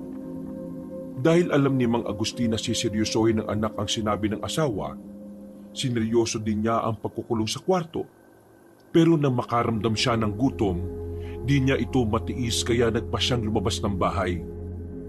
Ayaw niyang pumunta sa gubat kaya sa ilog na lang siya ng huli ng mga isda. Ilang minuto na siyang abala sa panguhuli ng isda nang may maramdaman siyang dumating. Hindi ito ordinaryong tao dahil sa amoy nito. Kagad siyang napalingon at nakita ang matandang gabunan na iniligtas nila sa bundok. May kasama itong ilang mga kalalakihan. Nandito ka rin pala, lalaki. Lola Delia, ano pong ginagawa niyo rito? Hindi kami makapanghuli ng mga hayop sa gubat, kaya naisipan namin dito na lang sa ilog. Pwede ba kaming manguha ng isda? Ay, oo naman. Sige lang po. Wala naman pong nagmamay-ari sa ilog Lahat ay pwedeng mangisda dito. Dahil po sa lusyon na yun mukhang mamamayat ang mga aswang. Ano po? Oo nga. Kumusta ka na? Yung anak mo, bakit hindi mo yata kasama? Ay nako, ang batang yon. Mahilig po talagang magligalig. Ganun ba? Napag-isipan mo na ba ang inaalok ko sa'yo? Po? Ang alin po doon? Wala po kong matandaan Dumarami na ang mga pinapatay ng aswang na si Lucio. Marami na rin siyang binibihag ng mga aswang. Pinahihirapan niya at ginugutom. Ginagawa niyang pagkain ng mga yon. Ang balita ko pa, ang ibang mga aswang na umanib sa kanya, naging masasamang aswang na rin. Natuto na rin maghari-harian at nanggigipit na rin ng mga kapwa aswang. Hindi ka ba nag-aalala na baka isang araw ang pamilya mo naman ang puntiryahin niya? Kaya nga po hindi na kami nagpupunta sa gubat para hindi na kami makisawsaw sa gulo. Mas gusto po namin ang mamuhay ng simple lang. Ayoko pong ilagay sa kapahamakan ng pamilya ko. Naiintindihan naman kita. Pero hindi sa lahat ng oras ay ligtas ang pamilya mo. Hindi rin palaging sa gubat iikot ang grupo ni Lucio. Kapag wala na silang makuhang hayop sa gubat, sa tingin mo, ano na ang susunod nilang gagawin? Hindi ko po alam. Huwag ka nang magmaang-maangan at magbulag-bulagan, lalaki. Kung gusto mong iligtas ang pamilya mo, gumawa ka ng paraan para maging ligtas sila ngayon pa lang, kesa magsisi ka sa huli. Sige, iiwan na kita. Kapag nakapagpasya ka na, alam mo kung saan ako pupuntahan. Inihatid pa ni Mang Agustin ang tingin na matanda kasama ang grupo nito nang umalis sila. Pagkatapos ay napaupo siya sa malaking bato at saka nagisip. Maya-maya ay bumalik na uli siya sa panguhuli ng mga isda. Nang mapuno na niya ang baging natuhugan ng isda, ay umuwi na rin siya. Naabutan niya sa kusina ang anak na kumakain ng sariwang karne. Nagpunta ka sa gubat? Opo, Alam mong delikado doon tapos nagpunta ka pa rin. Paano kung naabutan ka na naman ni Lucio doon? Hindi ka basta-basta makakatakas sa kanya. Anak, huwag ka nang babalik doon ng mag-isa, naiintindihan mo ba? bakit po? Kapag ba gusto kong pumunta ay sasamahan niyo ako? Mag-aalaga na tayo ng mga hayop mula ngayon. Hindi na natin kailangan pumunta pa sa gubat.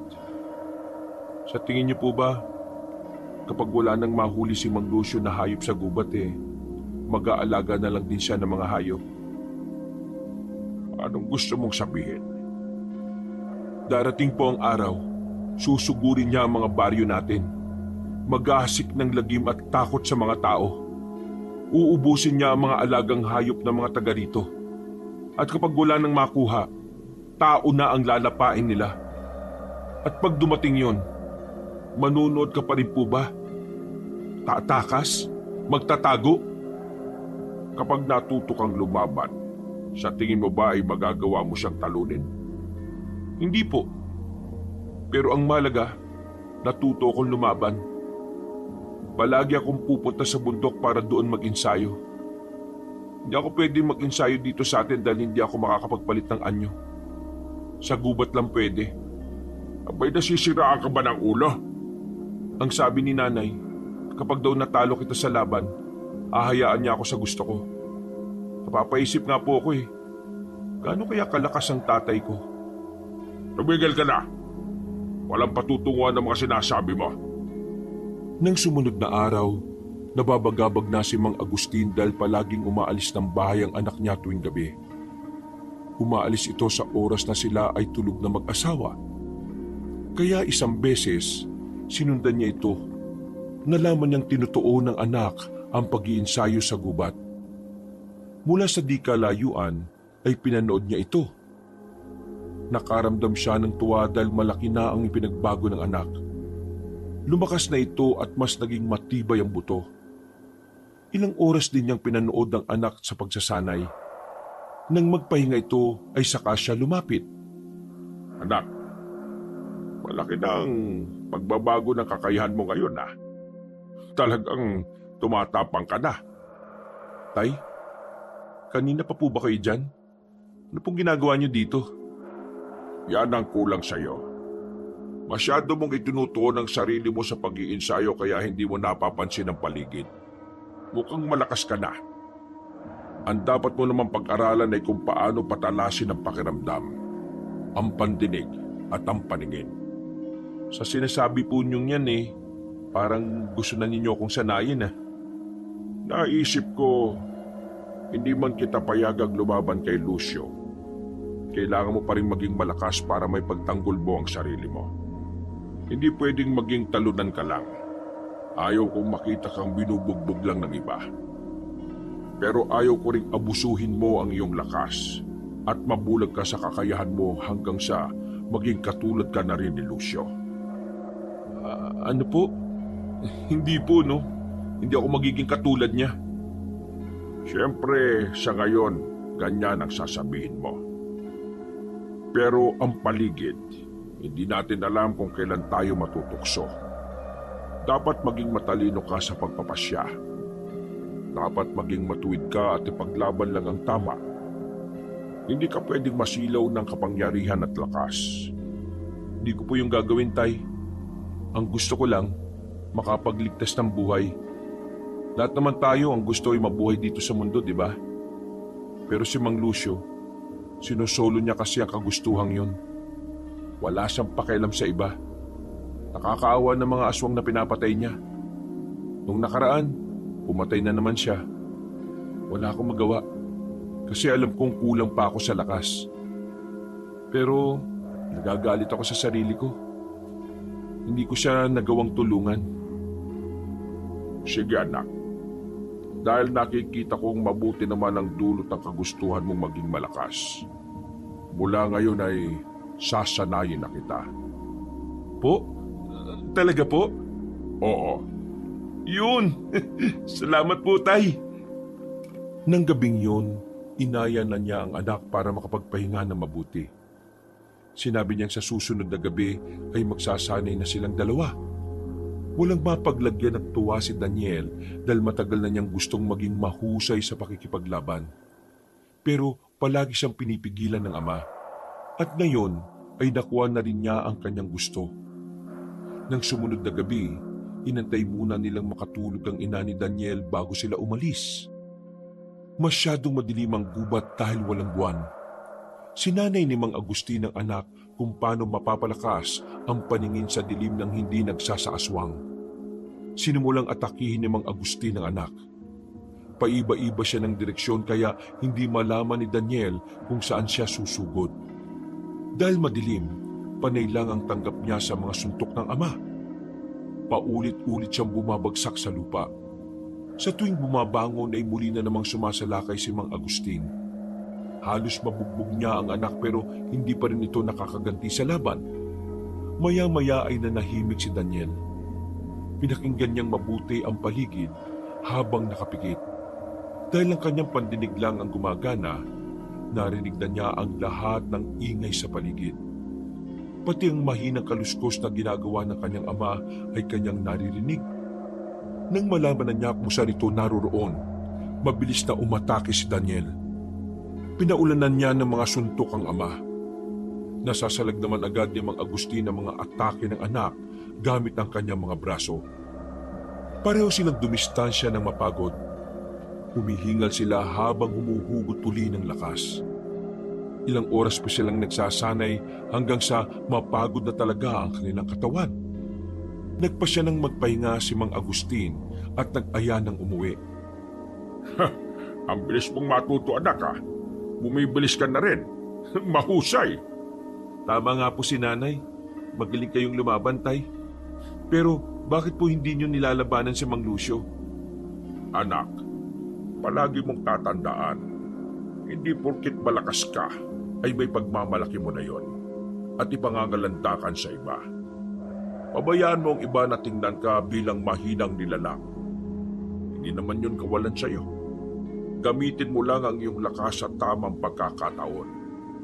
Nang makauwi ng bahay, sabay na silang pumasok sa kanilang silid. Pagkaupo ni Mang Agustin sa gilid ng higaan ay napahawak siya sa kanyang kanang braso. Ininda niya ang malakas na atake ng anak. Walang ya. Napuruan yata ang braso ko Tumatanda na yata ako kaya ganon. Ay nako, itulog ko na nga lang ito. Kinaumagahan, narinig ni Mang Agustin ang asawa na nag-iingay sa kusina. Hirap na hirap siyang bumangon dahil sa sakit ng katawan. Pagkalabas niya sa kwarto, ay napansin din niya kagigising lang ni Daniel. Hirap din kumilos ang anak niya dahil sa sakit ng katawan. Oh, Hilda, bakit ka ba nagdadabog dyan? Ang aga pa kaya? Sino bang hindi magdadabog nito?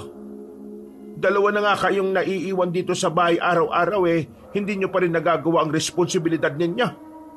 Di ba sabi ko sa inyo, huwag hayaan na walang tubig ang mga drum.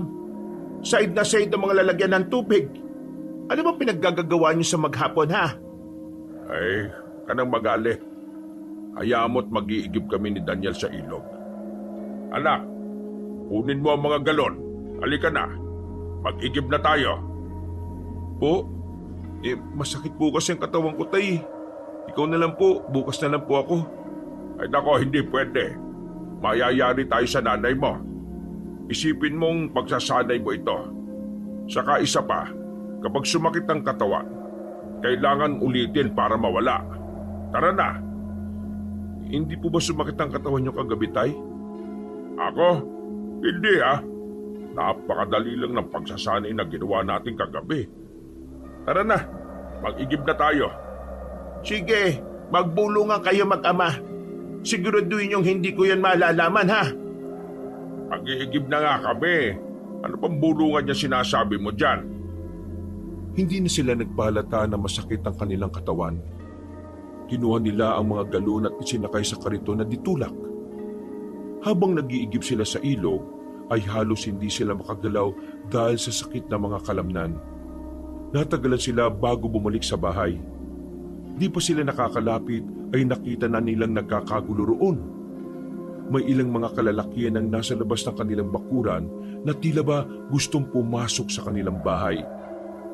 Maya-maya ay nakita nilang lumabas ng bahay si Aling Hilda at may nakasukbit sa likod nito na gamit pang spray ng palay. Walang pakundangang inisprayan niya ng likido ang mga lalaking nasa labas ng kanilang bakuran. Biglang naglayuan ang mga ito at galit na umalis. Nang makaalis na ang mga lalaki, sinabuyan pa ni Aling Hilda ang buong paligid ng asin na nakaimbak sa kanilang tapayan. Sinabuyan din niya pati ang bubong ng kanilang bahay. Sa likod na ng bahay dumaan ang mag-ama at dali-daling pinuntahan ni Mang Agustin ang kanyang asawa. Mahal, anong nangyari? Sino mga lalaking yon? Ako nga ang dapat na magtanong sa inyo niyan. Sino ang mga lalaking yon? Ikaw na kausap nila eh. Bakit akong tatanungin mo?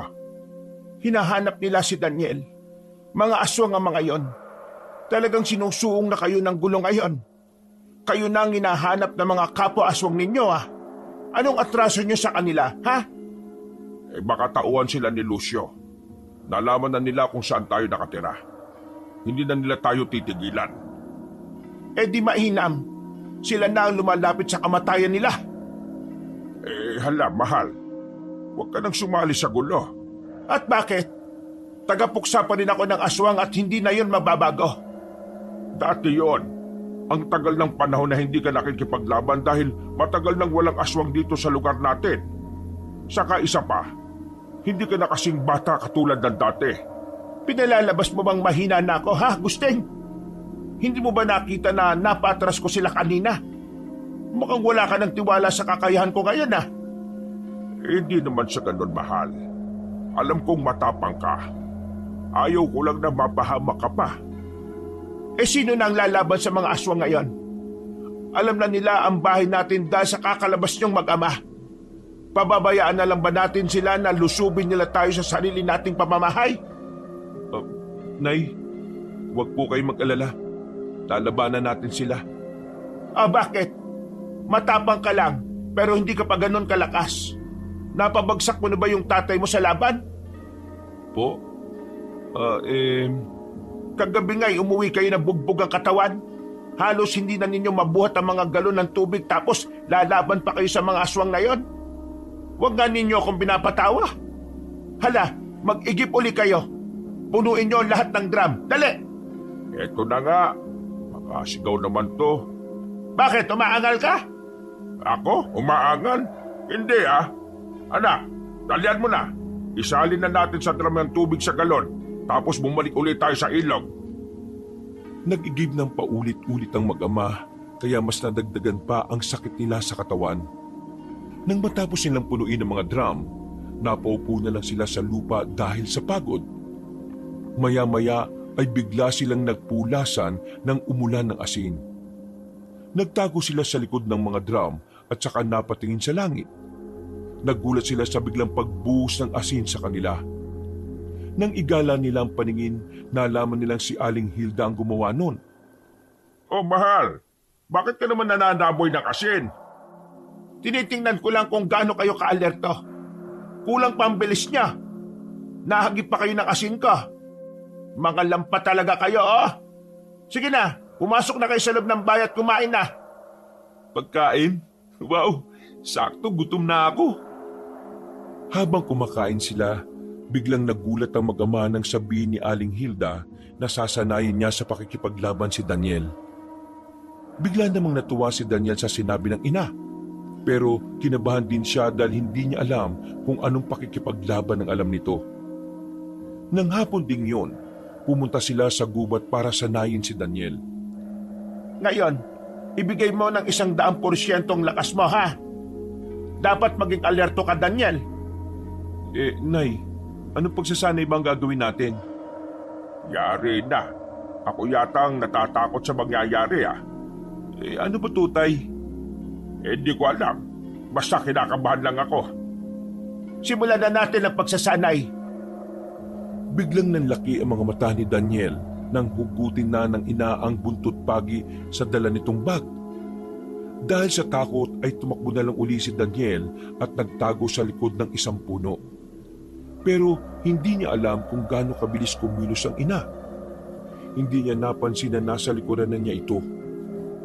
Nabigla na lang siya nang lumapat ang latigo sa kanyang likod. Nay, ano ba pagsasana ito?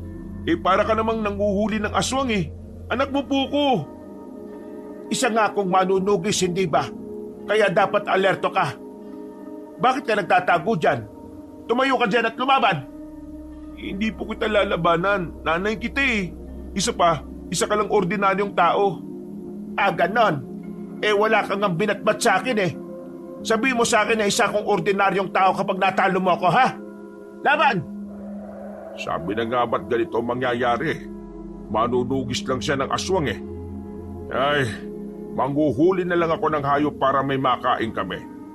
Tsak, pagkatapos maghabulan ng mag-inang yan gutom ang dalawang yan. Naglibot na lang sa gubat si Mang Agustin para tingnan kung may nabitag na hayop sa kanilang patibong. Napakamot na lang siya sa ulo dahil ang mga patibong na kanilang inilagay ay sira na. Inalis na lang niya ang mga ito kaysa makadisgrasya pa ng ibang nilalang. Maya-maya ay natigilan siya nang makarinig ng boses sa kanyang likuran. Baba! May nakikialam sa mga bitag ko Bakit mo sinira ang mga yan? Ay, ikaw pala, Lucio. Hindi ko sinira. Sira na talaga kaya inalis ko na lang. Binigyan ba kita ng permiso na galawin ng mga bitag? Bakit ko naman kailangan ng permiso mo? Ako naman ang naglagay ng mga bitag na ito. Inangkin mo lang. At nang hindi mo na mapakinabangan, iiwan mo na lang ng ganito. Hindi mo na naisip kung may madisgrasya dito. Bakit ko naman iisipin pa ang madidisgrasya dyan? Lahat ng mabibitag ay magiging pagkain ko. Hayop, tao, o kahit aswang pa yan. Lahat sila'y laman tiyan. Wala ka na talaga kasing sama. Kailangan mong maging masama para katakutan ka. Kapag naging mabuti ka, kakayan-kayanin ka lang ng iba na ang tingin sa sarili mas malakas sa'yo. Ikaw, kaya mo na ba akong labanan para ipagtanggol mo ang bitag na yan at ang mga mabibitag dyan? Hindi ko na kailangan mag-aksaya ng oras at lakas sa kagaya mo. Ganun ba? Pes ako, gusto ko mag-aksaya ng oras sa kagaya mo ngayon kasi marami akong oras. Gusto ko maglibang. Totally, inip na ako ilang araw na. Pinahanap ko nga ang bahay nyo dahil gusto ko nang may paglalaruan Mabutit nandito ka ngayon. Bago pa makasagot si Mang Agustin ay bigla na siyang inatake ng lalaking aswang. Nasa kadaagad nito ang kanyang liig. Napahawak si Mang Agustin sa kamay ng lalaking nakahawak sa liig niya. Pilit niya itong inaalis pero masyadong malakas si Mang Lucio. Unti-unti na rin bumabaon ang mga kuko nito sa liig. Tiningnan niya ito sa mata at kitang-kita niya ang tingin nito na magkahalo ang emosyon. Natutuwa ang lalaki at kitang-kita sa mga mata nito ang kasabikan na pumatay. Mabilis niyang itinulak si Mang Lucio para makawala siya sa pagkakasakal nito. Ayaw niyang patulan ng lalaki, kaya nang mailayo nito sa kanya ay tumalikod siya at takmang aalis na.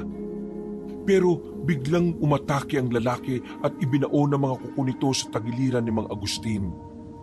Aalis ka na kagad? Huwag mong pinamalit ang kagaya ko.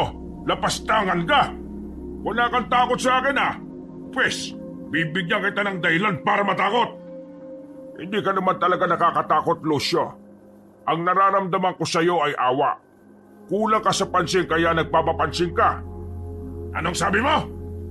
Lalong ibinaon ni Mang Lucio ang matutulis niyang kuko. Napaigik si Mang Agustin nang maramdaman ng sakit at ikinatawa naman yun ni Mang Lucio. Pumainlan lang ang malulutong na halakhak ng lalaki sa paligid. Hinawakan naman ni Mang Agustin ang kamay ni Mang Lucio at inalis sa pagkakabao ng kuko nito sa kanyang tagiliran.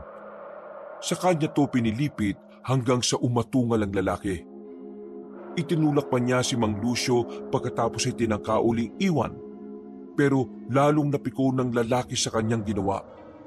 Muli itong umatake.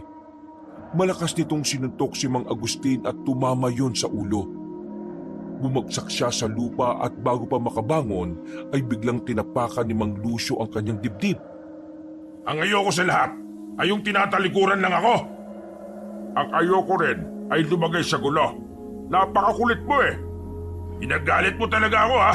Hindi na kita pagbibigyan ngayon.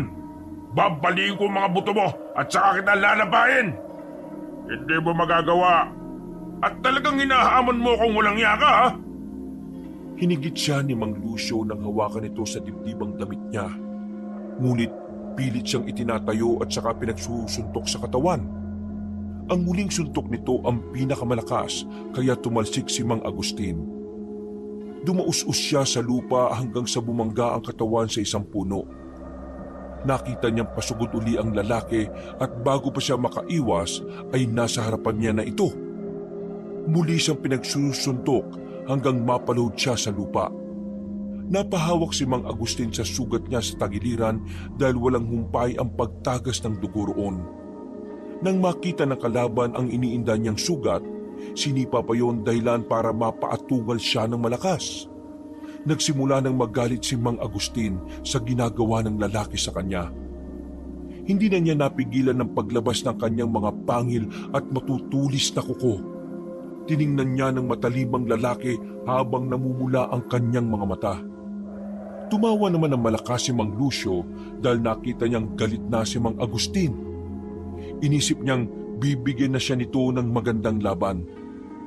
Pinilit na tumayo ni Mang Agustin at nang mapantayan na niya ang kalaban ay bigla niyang pinahaba ang kanyang dila saka ipinulupot sa liig ng lalaki.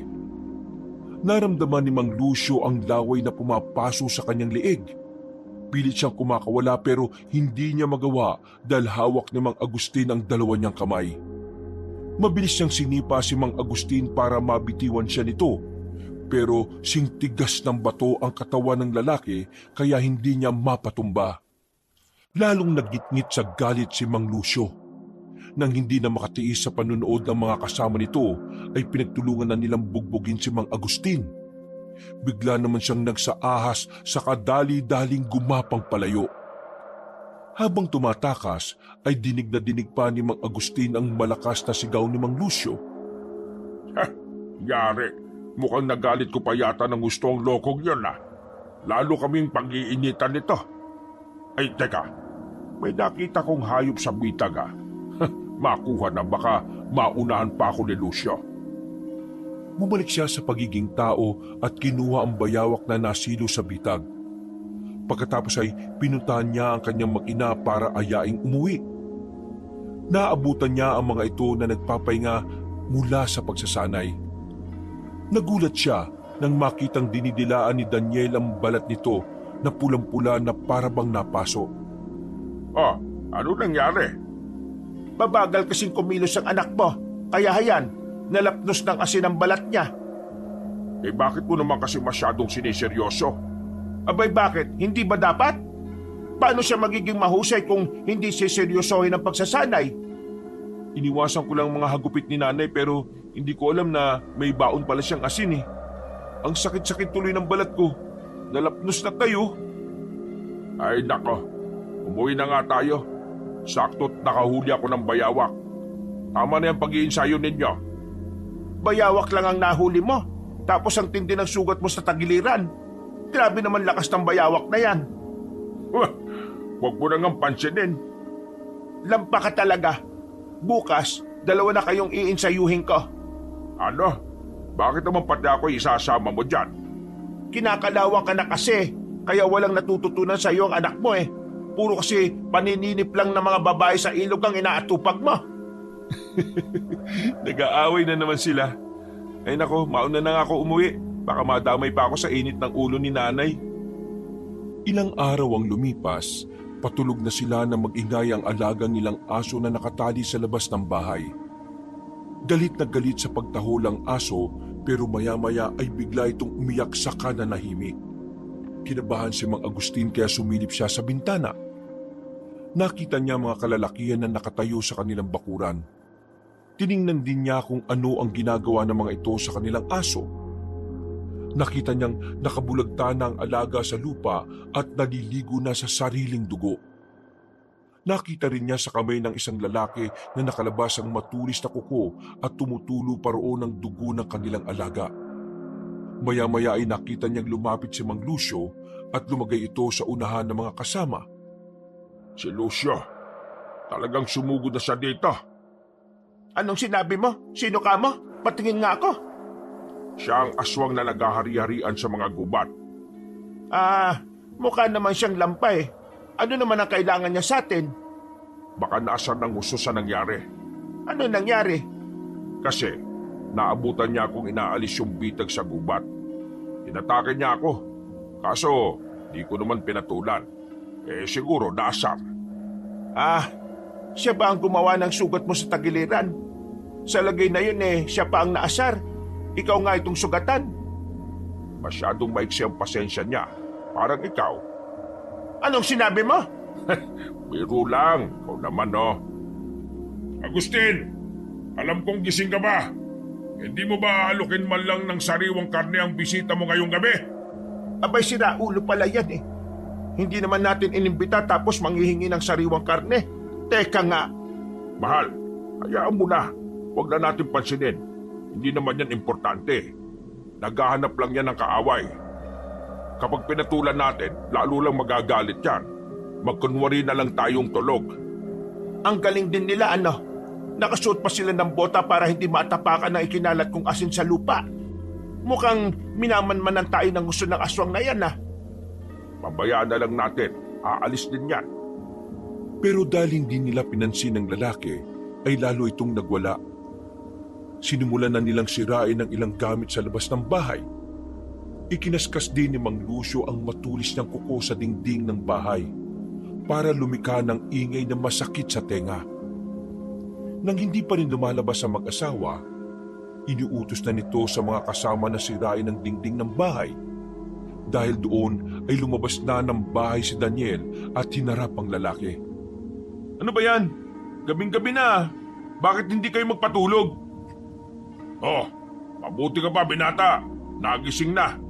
Kanina pa kami nagigising dahil gusto namin kayong bisitahin Pero para kaming tangang ayaw labasin ng magulang mo. Gusto ko talaga ang tapang mo Ilang araw din tayong hindi nagkita. Ano, nakapagpasya ka na bang umanib sa akin? Hindi ako aanib sa inyo, no? Wala akong dahilan para maging kakampi mo. Ang kumakampi lang sa'yo ay mga aswang na duwag na di kayang ipagtanggol ang sarili. Matapang ka talaga, ha? Kaya gusto kita Pero kung desidido ka nang hindi umanib sa akin, ituturing na kitang kalaban ko. Matutuwa pa rin ako na magkaroon ako ng kalaban na kasing tapang ko. Nga lang, mukhang hindi ko pa kasing lakas. Kung aanib ka sa akin, tuturuan pa sana kita kung paano maging malakas at makapangyarihan di sana, kinatatakutan ka na rin ng iba. Makliba tayo ng pananaw sa buhay, Mang Lucio. Hindi ko gusto na katakutan ako ng iba. Ang gusto ko lang ay mamuhay ng tahimik. Walang saysay na pangarap yan, bata. Sinasayang mo lang ang buhay mo Bakit lumabas ang batang yon?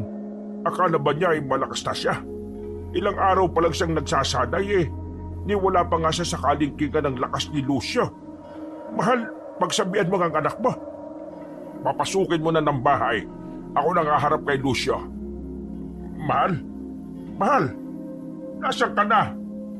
Ay, buwisit. Lumabas din. Ay, nako. Pareho talagang maiksi ang pasensya ng mag-inang ita. Lucio! Lucio! Gabing-gabi na ang pagdalaw mo dito Wala kaming sariwang karne para sa'yo. Hindi bali na. Ako na ang kukuha ng sariwang karne para sa akin.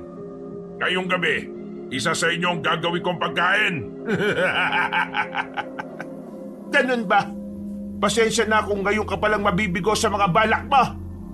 Mukhang alam ko na kung kanino nagmana ang batang yun Nakasuot na ng panlaban na damit si Aling Hilda. Nakabaluti siya at nakasuot ng matibay na boots na gawa sa balat ng hayop. May matalim na itak na nakatali sa kanyang bewang. Nakasukbit din sa likod niya ang gamit pang spray ng palay na may lamang tubig na hinaluan ng katas ng kalamansi at dinikdik na bawang. Inihahampas niya ang hawak na latigo na gawa sa buntot pagi. Tumawa lang ng malakas si Mang Lucio nang makita ang gayak ni Aling Hilda. Maya-maya ay nagsaaswang na ang mga lalaki at mabilis na sumugod sa mag-ina. Sinalubong naman ni Aling Hilda ng mga hagupit ng latigo o mga aswang. Nagpalit na rin ng anyo si Daniel at sinugod na rin ng mga kasama ni Mang Lucio. Dahil marami ang mga kasama ni Mang Lucio ay hindi patas ang laban. Nahirapan sa pag-atake ang mag-ina. Nagtalikuran sila para protektahan ang isa't isa. Pinaligiran naman siya ng mga aswang. Nilabanan nila ang grupo ni Mang Lucio pero dahil sa malakas sa mga ito, makailang ulit silang bumuwal sa lupa. Hindi magawang isaboy ni Aling Hilda ang laman ng pang-spray dahil madadamay ang kanyang anak. Nang nasa dihado na silang kalagayan, bigla na lang nagtumbahan ang mga aswang na kasama ni Mang Lucio. Hinagupit ang mga ito ng higanting buntot ng ahas. Nang lingunin nila kung sino ang nilalang na gumawa nito, ay nagulat sila dahil sa isang malaking aswang na bulaw-bulaw ang magiting na nakatayo sa di kalayuan. Ang pinakayo ko sa lahat yung sinasaktan ng pamilya ko. Nagkamali ka ng sinalakay na bahay, Lucio! Tay, anong klaseng itsura yan? Yan ang anyo ng tatay mo kapag nasa mataas na antas na siya na aswang. Isang dambuhalang ahas na may makunat na balat. Ang kaliskis niya ay matatalim at kaya niyang pakawalan na parang patalim. Kapag tinamaan ka nito tsak na masusugatan ka. Talaga? Ganun kulupit ang itsura niya? Totoo nga pala talaga ang nababalitaan ko tungkol sa mga bulaw-bulaw. Matagal ko nang gustong palitawin ang aswang na kagaya mo. Sa tagal kong naghahasik ng karahasan, ngayon lang kita natagpuan. Ako lang pala ang gusto mo makasagupa kaya ka nang aapi ng iba? Oo, dahil kapag napatay kita, wala nang ibang katatakutan ng mahihinang aswang kundi ako na lang. Ako na ang maghahari sa lahat. Naiirita na rin ako sa mga naririnig ko sa iba na hindi ko pa raw natatalo ang malakas na bulaw-bulaw. Kaya hindi pa ako pwedeng maghari-harian. Dadagdagan pa ang inis ko sa mga balitang ipinakalat ni Tandang Delia na may bulaw-bulaw pa raw na nabubuhay at kanilang pag-asa. Ikaw pala yon? Wala akong alam doon Ang akin lang ngayon, huwag mong sasaktan ang pamilya ko. Paano kung hindi ako sumunod sa utos mo, ha?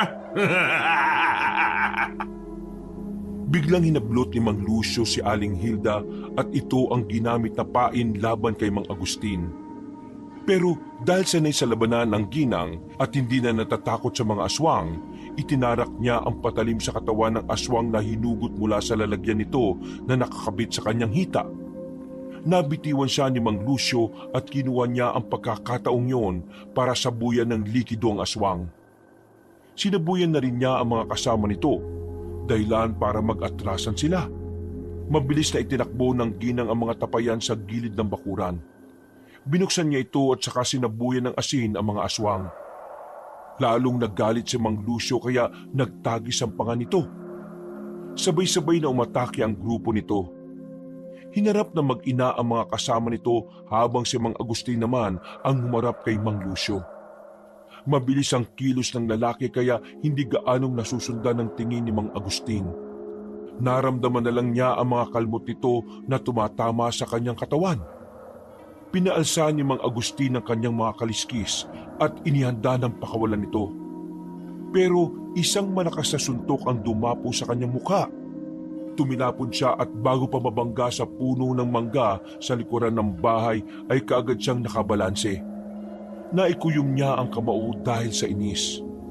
Mabilis siyang gumapang pasugod kay Mang Lucio at nang malapit na ay umikot siya para hampasin ng buntot ang lalaking daghamon. Maiksi ang pasensya ni Mang Lucio at palaging nauuna ang galit. Puro sugod lang ang iniisip niya at wala siyang pakialam kung ikamatay ng mga kasama ang kanyang utos. Sumenya si Mang Lucio na parang may mga kasama itong tinawag. Pero laking gulat niya nang ang dumating ay ang grupo ni Lola Delia. Anong nangyari? Bakit kayo nandito? Nalaman kong susugod ka dito, Lucio. 2 grupo ang inihanda mo, kaya nakialam na rin ako. Wala nang isang grupong inaasahan mo. Natalo na namin sila. Anong sinasabi mong matanda ka? Ang lakas ng loob mong makialam sa mga plano ko ah. Humanda ka sa akin. Kahit matanda ka na at makunat ang balat mo, ilalaman pa rin kita sa kumakalam kong tiyan.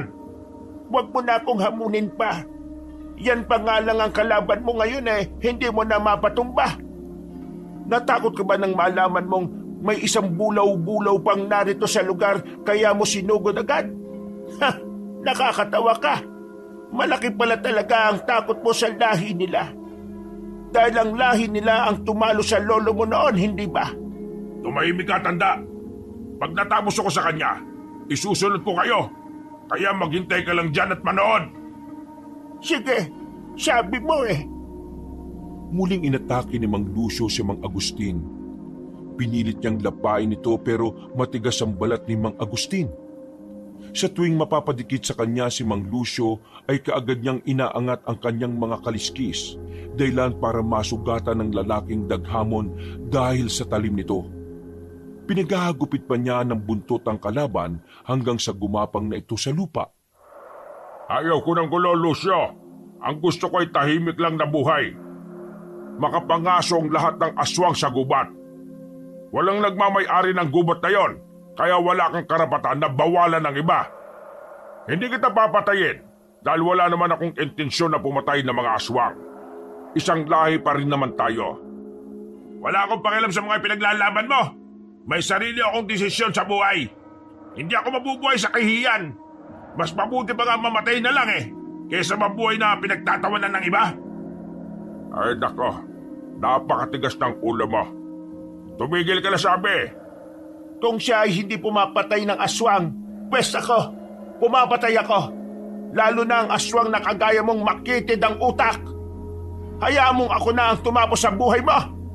Mukha namang sawa ka na rin namang mabuhay pa Marahas na hinatak ni Aling Hilda si Mang Lucio sa tabi ng tapayan na puno ng asin.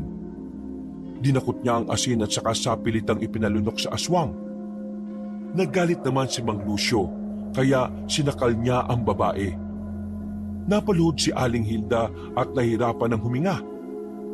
Nanlilisik ang mga mata ni Mang Lucio dahil sa galit at wala na siyang pakialam kung mapatay pa ang babae. Pero bago pa nito mapatay si Aling Hilda, itinarak ni Mang Agustin ang dulo ng kanyang buntot sa lalaking aswang. Mistulang matalas na patalim ang kanyang buntot nang bumaon sa dibdib ni Mang Lucio. Tumagos ito sa puso ng aswang na siyang dahilan ng pagkalagot ng kanyang hininga. Sabi ng ayaw kong may nananakit sa pamilya ko Ilang beses na kitang pinaalalahanan pero hindi ka nakinig. Wisit, hindi siya namatay sa asin. Parang naawa na lang ako sa kanya. Parang walang saysay ang kamatayan niya.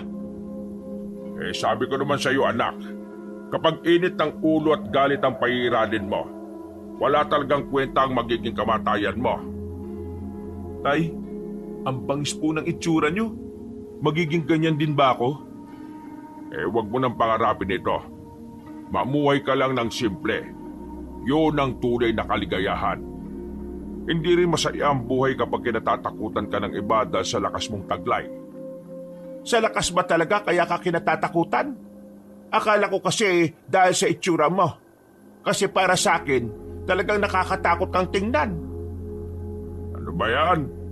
Kaya nga ayaw kong ipakita ang anyo ko na ito Kasi lagi mo akong sinasabihang pangit Pangit naman talaga sino nga pala yung mga dumating na aswang na yan? Kalaban pa ba yan sila? Uubusin ko silang lahat ngayon. Yung mga kasama ni Lucio, nagsitakas na. Di sila na lang palang haharapin ko. Hindi kami kalaban. Naparito kami para tulungan kayo. Akala kasi namin ay hindi nyo matatalo si Lucio. Ang tingin pala ninyo sa amin ay mahinang nilalang. Hindi. Ngayong alam ko na kung gaano talaga kayo kalakas.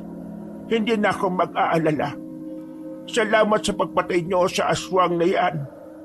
Babalik na rin ang kapayapaan sa gubat. malaya nang makakapangaso ang mga aswang ng pagkain. Paano? Aalis na kami. Sandali, tanda. Itong aswang na mayabang na napatay namin, pakitapon na lang sa gubat ang bangkay niya para mapakinabangan ng mga hayop doon. Hindi ko siya gustong iburo sa tapayan. Sige. Tama nga na parusa sa kanya ang ipalapas sa mga hayop. Ilang araw ang lumipas, bumalik na ang simple nilang buhay. Palaging kinukulit ni Mang Agustin ang kanyang anak para sanayin sa pakikipaglaban. Tuwing nasa gubat sila para manghuli ng mga hayop, panay ang pakitang kilas ni Daniel sa kanya. Ano ka ba, Daniel? Tumigil ka na sa mga ginagawa mo. Parang bulati na inasinan ka ng nanay mo, ah. Manghuli na lang tayo ng hayop para may masarap tayong hapunan mamaya. Kasi naman tay, turuan mo na ako. Paano ba maging kagaya ng itsura mo na yon? Pareho naman tayo ng lahi ah. Pareho tayong aswang na bulaw-bulaw. Pero bakit magkaiba ang itsura natin? Isa kang dambuhalang ahas na nakakatakot samantalang ako parang bulati lang. Gusto ko rin maging ganun. Paano ba kasi? Hindi mo na kailangan maging ganon kalakas. Wala namang dahilan pa. Payapa na ang lugar natin. Tingnan mo, masaya na ang lahat ng aswang dahil hindi na sila natatakot pumunta sa gubat para kumuha ng pagkain. Ay, ibig sabihin, hindi ako magiging kagaya mo? Sayang, akala ko pa naman kapag tumanda na ang bulaw-bulaw magiging ganun na ang itsura. Di bali na nga lang, mukhang ayaw mo talaga akong turuan maging malakas Sinabi mo ba na kaya ganon ang itsura ko dahil matanda na ako? Tumatalas na ang dila mo, ha? Kung ganon naman pala bakit hindi mo na lang hintayin na tumanda ka? Kinukulit mo pa ako. Lah, nagalit. Para nagbibiro lang sineryoso naman kaagad. Sa totoo naman din na matanda na siya Maghanap ka na lang ng babae mapapangasawa nang lumaki na ang pamilya natin. Ayun, anak, nakikita mo ba yon? May magagandang mga babae sa bandaron. Halika, tingnan natin. Ihahanap kita ng mapapangasawa. Naku po, ayan na naman siya. Isusumbong talaga kita kay nanay. Halika na dito, bilis. Ang walang nanay mo sa pagtitinda ng asin at bawang Saka, wag mo na yung sabihin sa kanya. Mapapahamak na naman tayo niyan Tingnan mo, ang gaganda talaga ng hubog ng katawan ng mga dalaga Ang kikinis pa ng balat, ang haba ng buhok. Tingnan mo, anak. Mukhang bagay sa iyo yung isang yun, Mukha siyang mabait Talaga? Alin dyan? Mabait ba talaga sa maganda? Sexy? Ganon? Makinis ang balat? Mahal, bakit nandito ka? Di ba nagtitinda ka ng asin at bawang? Oo nga. May dala nga ako ngayon pero hindi ko na ito ititinda. Ihahaplas ko na lang to sa katawan mong damuho ka. Talagang inuubos mo ang pasensya ko, ha? Teka lang. Huwag mo nang isawi sa akin yan. Masakit yan Saka hindi naman para sa akin yung babae, para sa anak mo yon. Daniel, anak, ipaliwanag mo nga sa nanay mo. Lah, sabi mo muna sa akin kung paano maging malakas na bulaw-bulaw. Walang yakang bata ka. Ngayon mo pa talaga yan naisip. Ano ba kasi ang ginagawa mo dito, Hilda? Dapat hindi ka na nagpunta dito kasi mapanganib Maraming aswang dito sa gubat. Bakit naman ako matatakot? Manunugis ako ng aswang, hindi ba? At isa pa, kahit sa bahay ko may aswang din. Kapag napatay kita, papatayin ko na rin ang mga aswang nandito sa gubat. Lalo na sinasabi mong mga babaeng yan. Nako po.